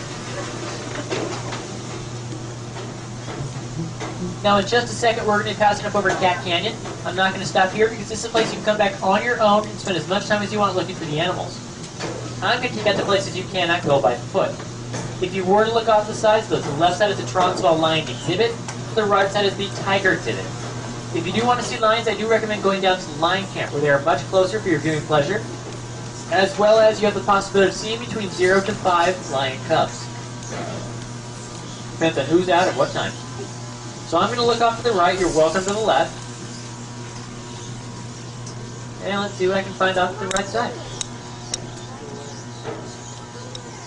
I believe I see a white tiger to the right side. Basically, find that you're on the train, go away from the train and cross that pond. Go about equal distance away from that, you have trees. Underneath one of the trees is a white tiger. On your right side. Lying down. So take the train, go all the way almost across the exhibit, you'll find a white tiger lying underneath the trees to your right side. But since it is very hard to see, I do recommend coming back and standing on that platform. Spend as much time as you want looking for the animals. Another thing you can do is you can go all the way to your left side. You'll see a wood bridge and netted area. That is where we have our condor ridge, where our condors will be staying in their condor miniums. Now, if you've got the time to go up to the condor ridge, I definitely recommend it. You got our California condors, as well as some of our mountain animals.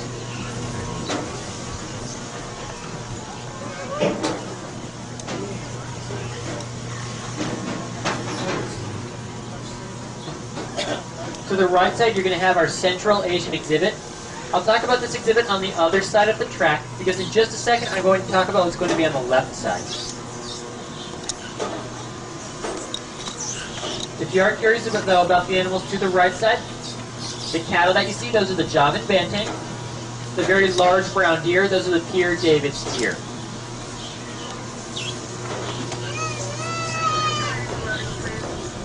We'll talk about that on the other side of the track, because when you flip to your left side, you see our Przewalski's wild horse. They are native to Mongolia. They're also one of the only horse species to have never been domesticated by man. Mankind has tried, throw a saddle on that horse, sit on that saddle, the horse will just roll over you. For those of you with horses, you know that's not the most pleasant feeling. For those of you without horses, that's not the most pleasant feeling. As of the year 1970, it was actually thought that these animals were extinct, meaning that there are no more of them. Turns out humans were wrong. There were still some out there, but they're very endangered. So a breeding program was started out. As of the year 1970, it was thought that they were extinct. As of the year 2000, there were over 1,000 Przewalski's wild horse spread across 129 facilities around the world. Just the way it showed, the breeding programs do work, so we try to keep them going.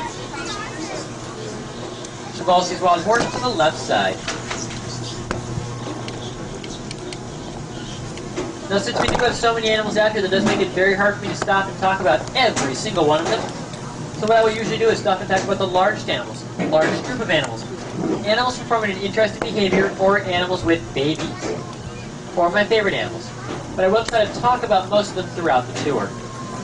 So right now I'm trying to catch up to a couple of our Indian rhinos, where we might have the possibility of seeing a couple of baby Indian rhinos. Everybody loves babies. Speaking of babies, you look off to the right side, you see some small gazelle running around. Those are not babies. Those are full grown. Those are Persian goiter gazelles. Ooh, if you can all listen up for just a second, just listen.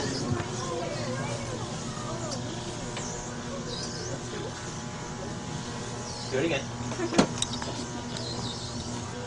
Well, I was hearing rhino noises, but they're not now. Either way.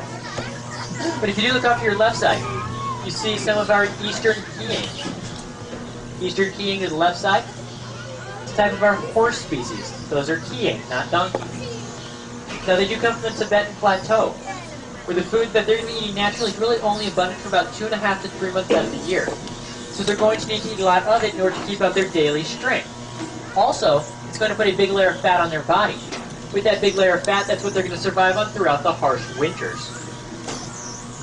Now, any other horse species that eats that plant is actually going to have a lacerated mouth, which is not fun when trying to eat.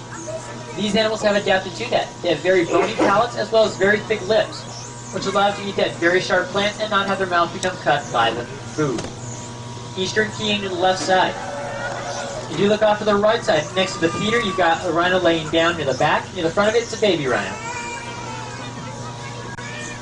But, thank you. But, when we get to the opposite side of the track, we'll have a baby rhino that's even closer, so I'll try to get there as quickly as possible. There we go, you heard it again? If you just listen. Come on, do it again. It's kind of a sound. That's a rhino. But we don't hear it, so I'll try it again.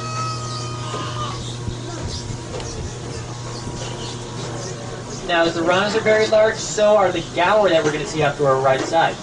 Now, the left side will be the Arabian oryx. White animals, 4 legs, 2 long cinder horns coming out of their head. But when you see large animals to the right, you can pay no attention to the left. So we're talking about the right.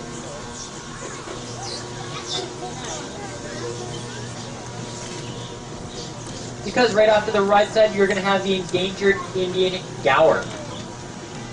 This is the largest of the cattle species. The males can be in excess of 2,000 pounds and be about 6 feet at the shoulder. The females aren't much smaller than that. Now I'll set up the train, then I'll stop and talk about them.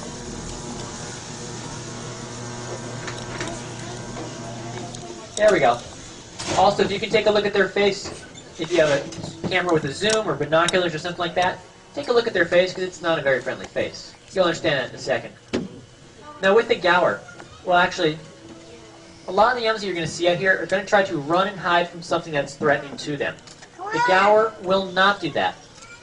The gaur actually perform more of an intimidation factor instead.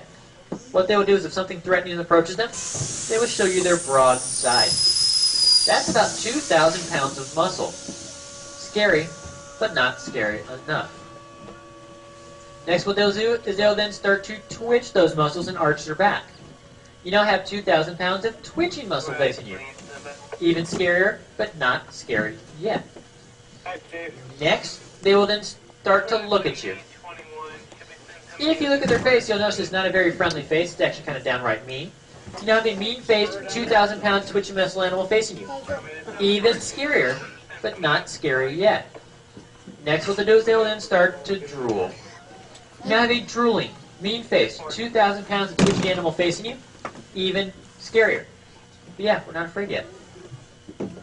Now, since these animals perform what's called a mobbing behavior, I mean, instead of just that one animal defending itself, the entire group will defend itself.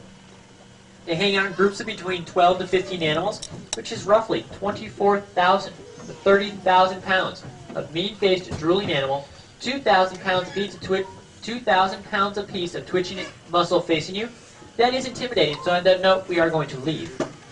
Now these are the Indian gaur to the right side. They all happen to be female, and that's no bull.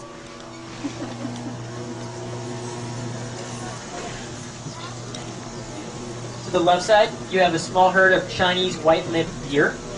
The male is the one with a large rack of antlers. The females are the ones without the antlers. They're relatively new to that exhibit. Antlers. One of the biggest differences between antlers and horns. Antlers are made out of bone and will fall off each year and grow a new set the next year. Bones, what you see is what you get. They're made out of keratin, and the set that they grow is the only set they're going to have. So if it breaks off, you're now known as lefty, or righty, or whichever one falls off.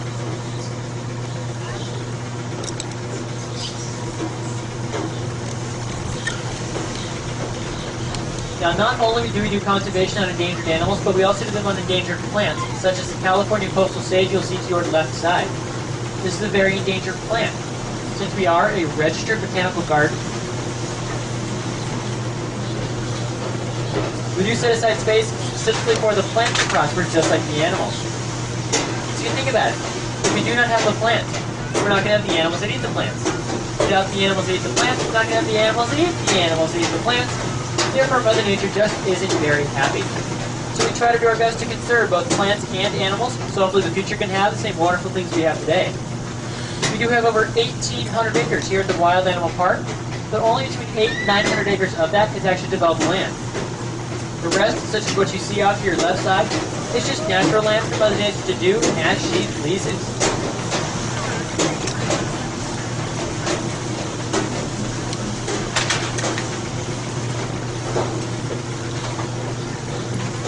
Now that we're at the top of the hill, it's all downhill from here.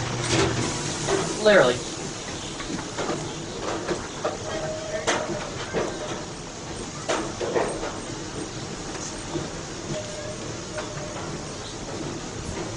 Now the little tan things you see off to the right side by the feeder and in the feeder are some of our Armenian mouflon. That's a type of mountain sheep. And there is one in the feeder. Cool little critters. But and actually before we get to the rhinos to the right side, I do want to request you please keep your voices relatively low as we pass by. Loud noises will tend to startle the rhinos and or the baby, which will make them run away rather than stay close to us.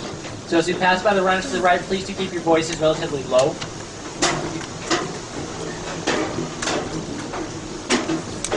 Now these are Indian rhinos off to the right side. That small one out there is our baby. One of the two. Roughly about 3 months old. By about 3 months old, I mean roughly about 12 weeks old. Now, rhinos can weigh between 3,000 to 6,000 pounds, depending on the age, the species, and the gender. The more that they weigh, the more they tend to eat. The more that they eat, the more they're going to go. We'll see that in a second. Now, they can eat between 4 to 5% of their body weight in food per day, which is going to be roughly 150 to 250 pounds of food per full-grown rhino per day. And as you do know, what goes in must come out, and we're actually going to talk about that in just a second. These are Indian rhinos off to the right side.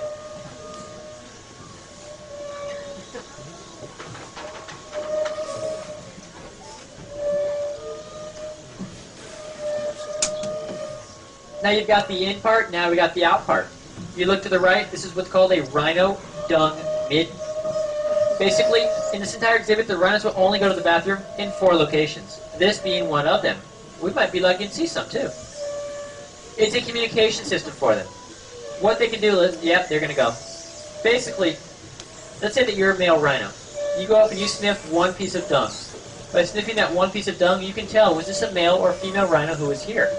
If it was a male rhino, you know you want to go scared away because it's in your territory. If it's a female rhino, you can tell what stage in their reproductive cycle they're in just by smelling that one piece of dung. You can decide you want to go try to find them now and, let's say, hang out for a little bit. Or maybe give them a call in 3 to 4 weeks and try it then. So they did the communication system for them, and it's all biological. That was a rhino dung midden to the right, which followed the Indian rhinos.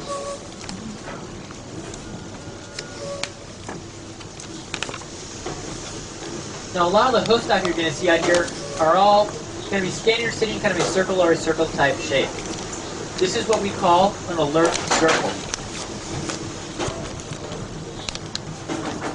What they will do is each animal will sit or stand in the circle, each one facing a different direction. That will hopefully provide a 360-degree view of the entire area. As they do that, that makes it very hard for a predator to try to sneak up on the group. If a predator were to sneak up on the group, hopefully, will the animals be able to see it, alert the rest of the group, and they can all react accordingly. Because quite often, the animals that work together will often survive together and not become lunch together. Now, the animal with the white, black, white stripes near the bottom of his feet at the feeder right here to the right is a nilgai. Kind of just a cool animal. These are the females. The males are kind of more of a bluish color. That's an example of sexual dimorphism. We'll talk about that in a second, though.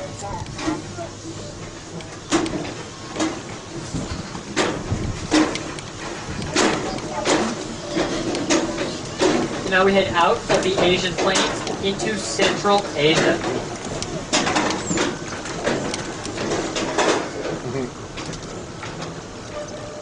Now perfect. This is something you can hear off to the right.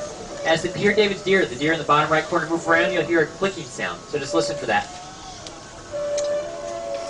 Try to stand on the train and then stop so we can hear it.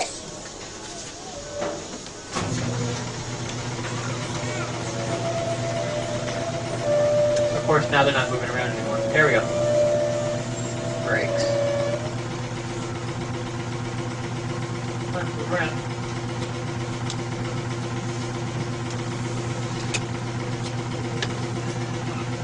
Yeah, figures not gonna know when I stop. Anyways, what that clicking sound was is the Pierre David's deer they come from a primarily muddy area. So as they're walking around the mud, they're gonna need a little bit of extra oomph to get their feet in and out of the mud quickly to move around. So they have what's called a spring ligament. It's actually a small ligament near the bottom, kind of the equivalent where you think their ankle might be, near the bottom of their feet. That gives them a little bit more extra push as they're trying to get out of the mud. Now with the deer, the males will have the antlers, the females will not. Unless you're what type of deer?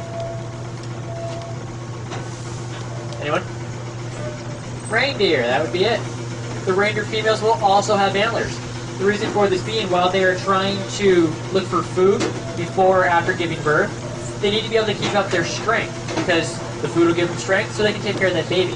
So what they're going to do is they're going to use their antlers to dig underneath the snow into the hard soil to look for the roots and shrubs they need for their diet. After that period of time, their antlers will then fall off. So basically, based on the seasonality of antlers, Rudolph the Red-Nosed Reindeer, as well as Santa's reindeers, are actually female. But that's a long story we're not going to get into right now. Out of Asia into Africa. The right side is East Africa, the left side is North Africa. We'll ID the left side, then we'll talk about the right. Now the brown deer that you see there, those are the Barbary red deer. The only deer found of native throughout the entire continent of Africa. The white animals, brown neck, two horns curling towards their back. Those are the scimitar horned oryx. If you look at their horn, it looks like it's the shape of a scimitar sword. That's where they got their name.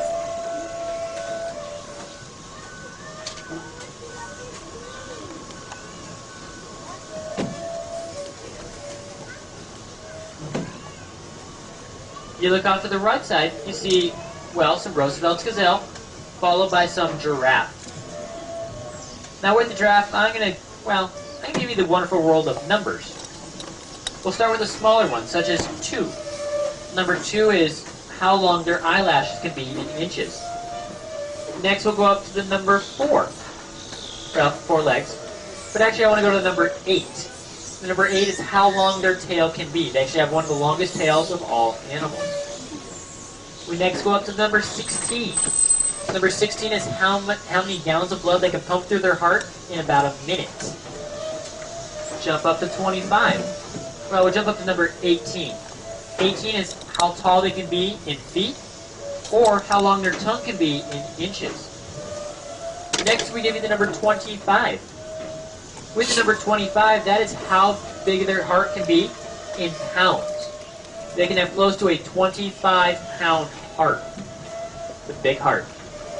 Now also with that heart, what they can do is, if you were to go home and fill your bathtub completely full of water, to the very top, a giraffe can pump about that much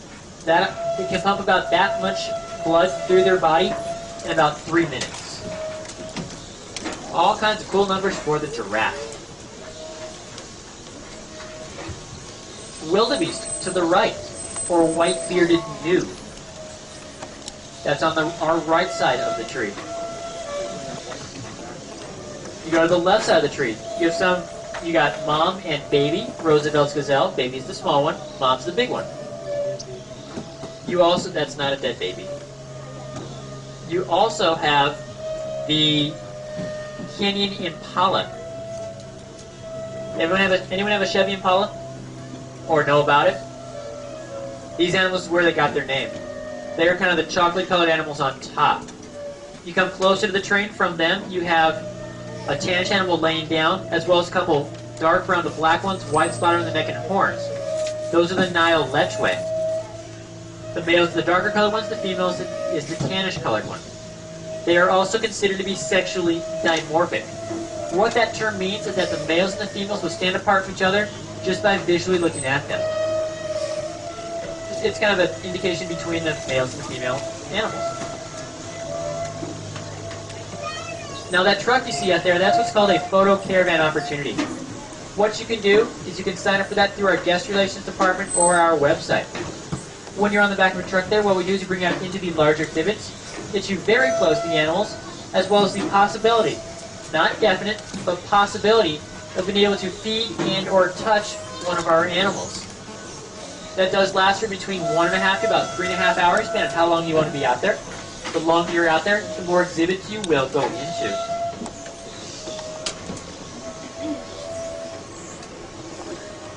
Right to the right, you have some of our southern white rhinos. Now with the southern white rhinos, they can weigh between 4,500 to 5,500 pounds. About 1,000 pounds of that is their head. That head and the two horns on the front of their face is going to be one of their primary weapons. The only animals really daring enough to pick on a southern white rhino is going to be a pride of lions. Not just one lion, but the entire group. The lions are going to try to jump on the rhino's back. The rhino will swing its head back and forth, hopefully knocking those lions halfway to next Tuesday. When that does happen, you now have a wounded pride of lions. All the way to the right, across the way, you see what looks like a hot air balloon. That's what we call a hot air balloon. That's actually our balloon safari. What you can do is you can walk down towards the heart of Africa or the lion camp and hop on the balloon safari. We'll take you up in the air about 400 feet for about 15 minutes and allow you to get a giraffe's eye view of the 1,800 acres we have here at the park. Quite a view.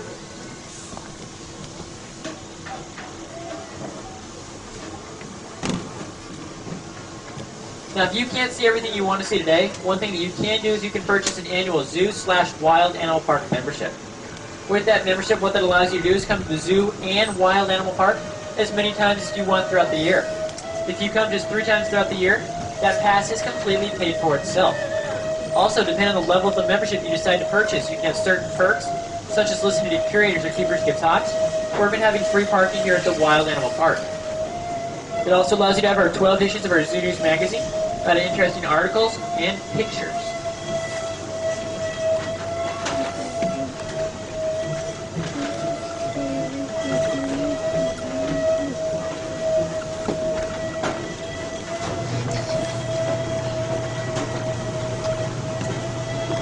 Heart of Africa to the right side, a lot of bird species, plant species, primates, and hoofstock. If you do want to walk through the Heart of Africa and see everything in its entirety, I do recommend giving yourself about an hour or so. It is that big and has that much stuff to see.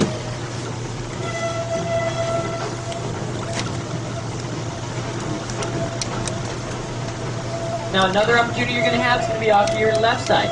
That's going to be our cheetah outpost. In the cheetah outpost is where our cheetah run safari takes place on Saturdays and Sundays only through reservations only.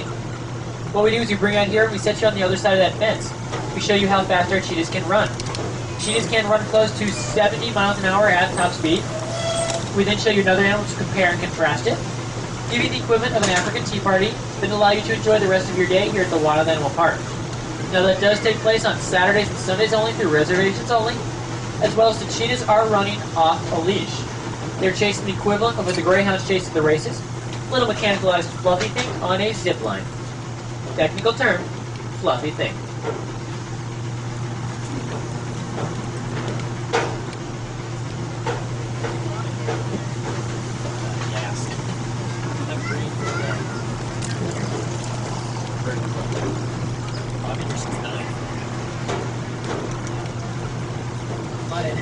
There's actually no script over the course, so we made it up as we go. So it's a lot of energy to talk before we thought we get straight.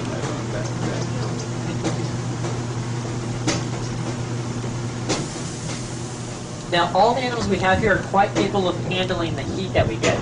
However, some are not quite capable of handling the cold.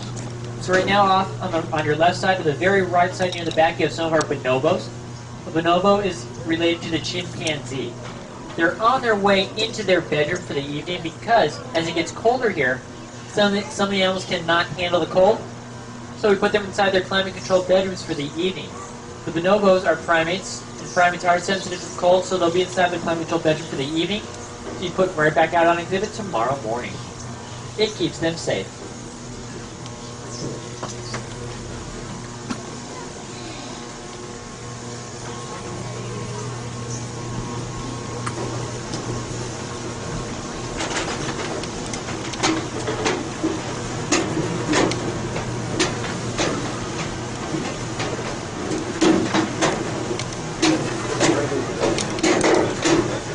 There's a question, what are they building all the way out to the right side?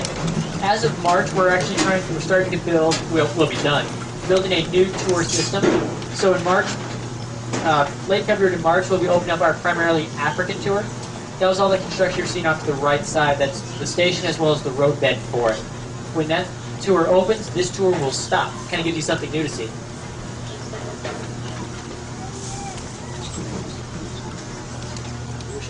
See, I haven't even seen it yet. So I'm supposed to talk, it's nice to know what I'm supposed to talk about. Now you look off to your left side, you see the Paul Harder Veterinary Hospital. State-of-the-art facilities, state-of-the-art equipment, state-of-the-art veterinary staff. In order to provide the best service to our animals, we do have to have the best, and that, I think, we do. The entire structure to the left side is that veterinary hospital. The building to the right of that is the Arnold and Mabel Beckman Center for Conservation Research. This is what houses the Conservation for Research of Endangered Species program. or CRESS for short. It's the research arm of the San Diego Zoo and Wild Animal Park. It's also the largest centralized location for conservation efforts that we have. Not just local conservation, but worldwide. That's the Beckman Center to the left side.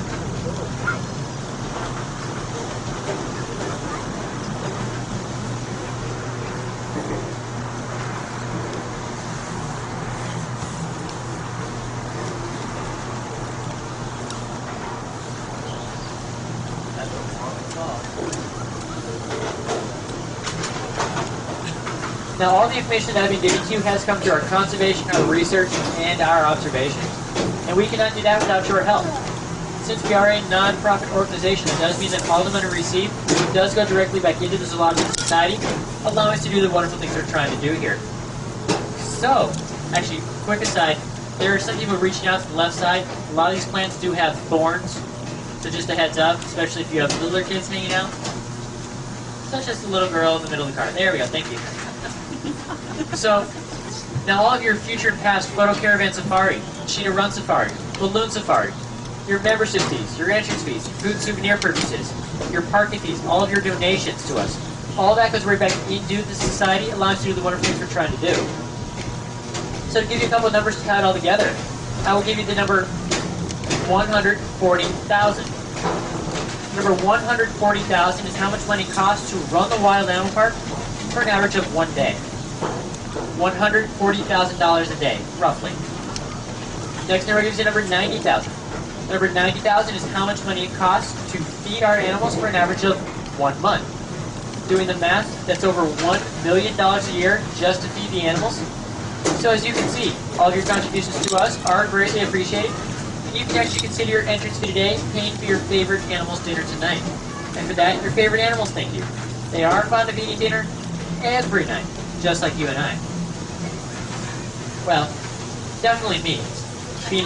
Being fresh off that college diet of macaroni and ramen every night, I really started to enjoy the real foods that could be had for dinner.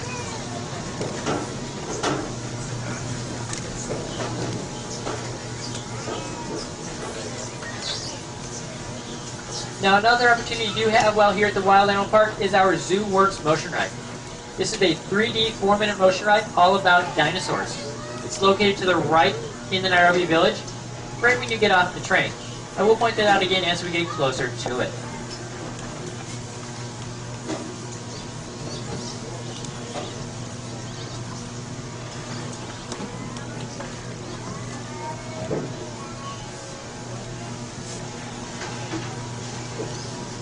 Next on our left side, we'll be passing by our African aviary. What do you think we have in our African aviary?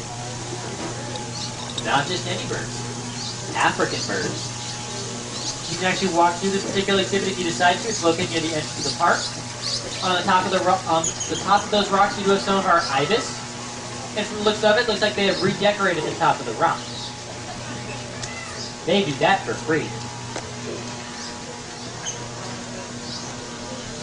Now, if you wanted to see more birds, you can continue to look to the left side, where you will see our Chilean flamingos. The Chilean flamingos come from the Andes Mountains, about 13,000 feet above sea level, in lakes that are saltier than the ocean. Though they do turn pink based on the pigmentation of the food in their diet, which will primarily be brine shrimp and algae. The more dominant the animal, the more pink it will be. The less dominant the animal, the more kind of a grayish, whitish color it will be. You can also see them by walking through the Nairobi Village.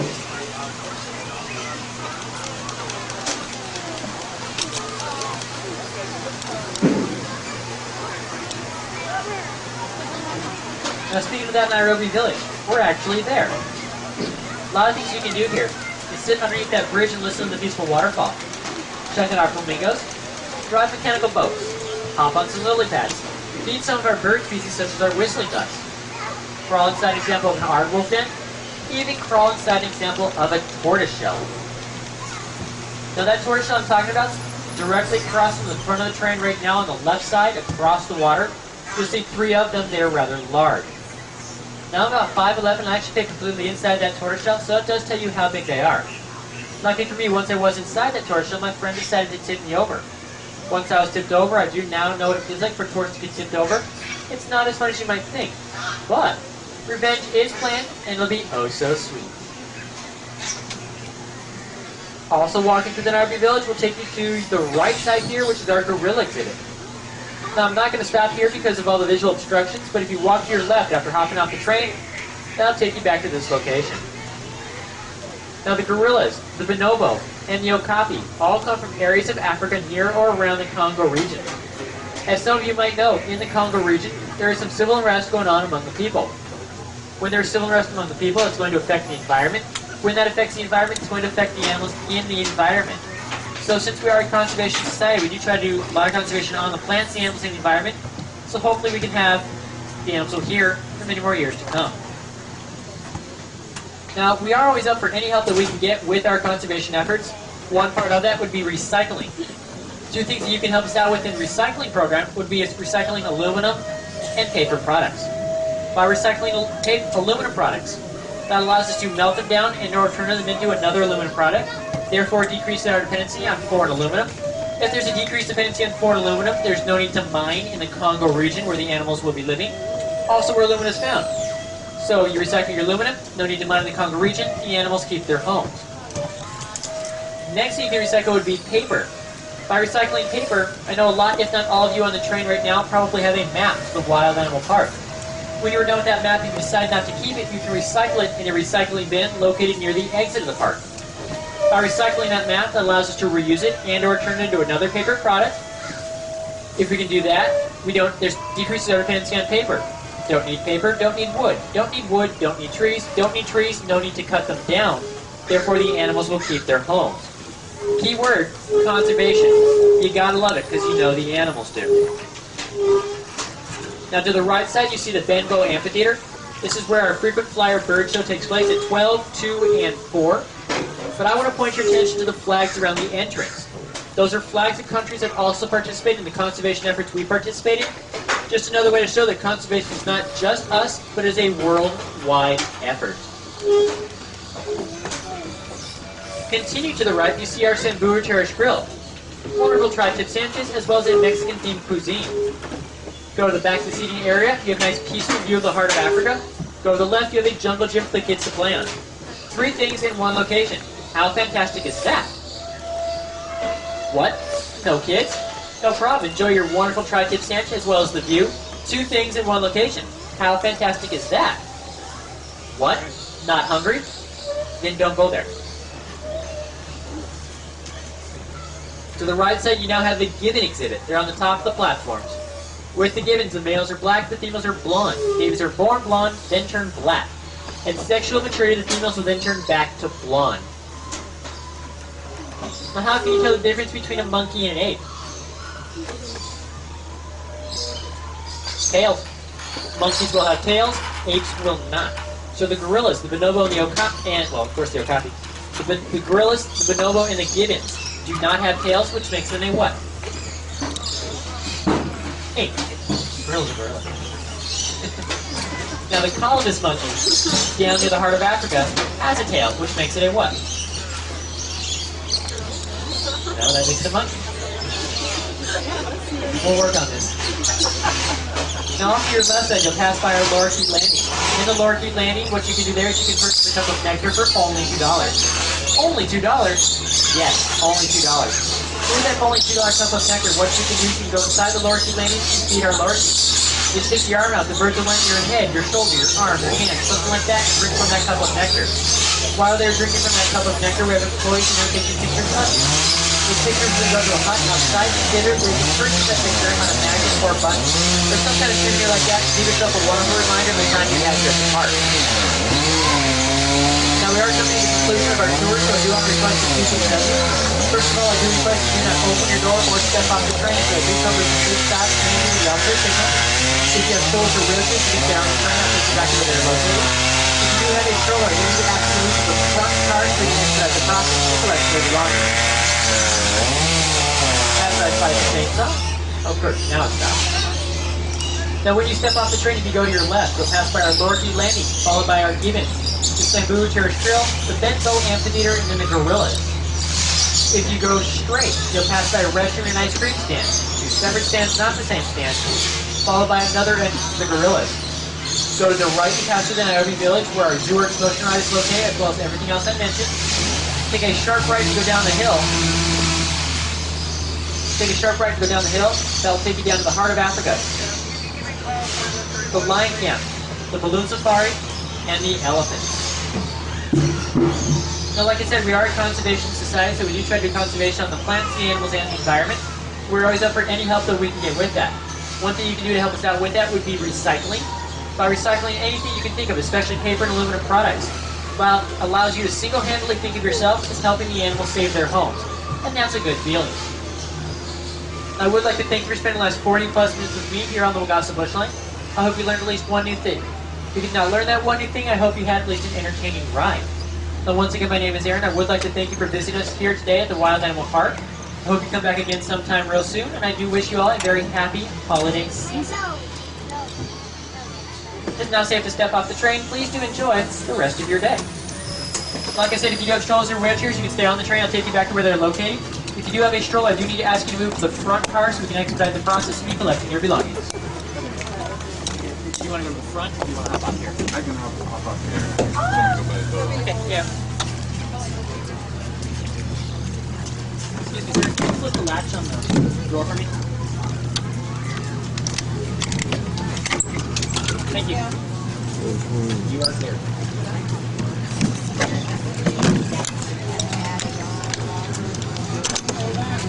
Very much. No problem. You enjoy the rest of your day. Hey, puppy. Hey, hold on, hold on.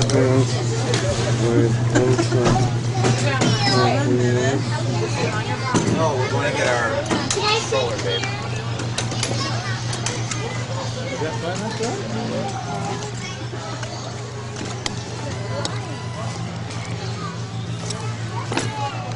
Oh, Christmas!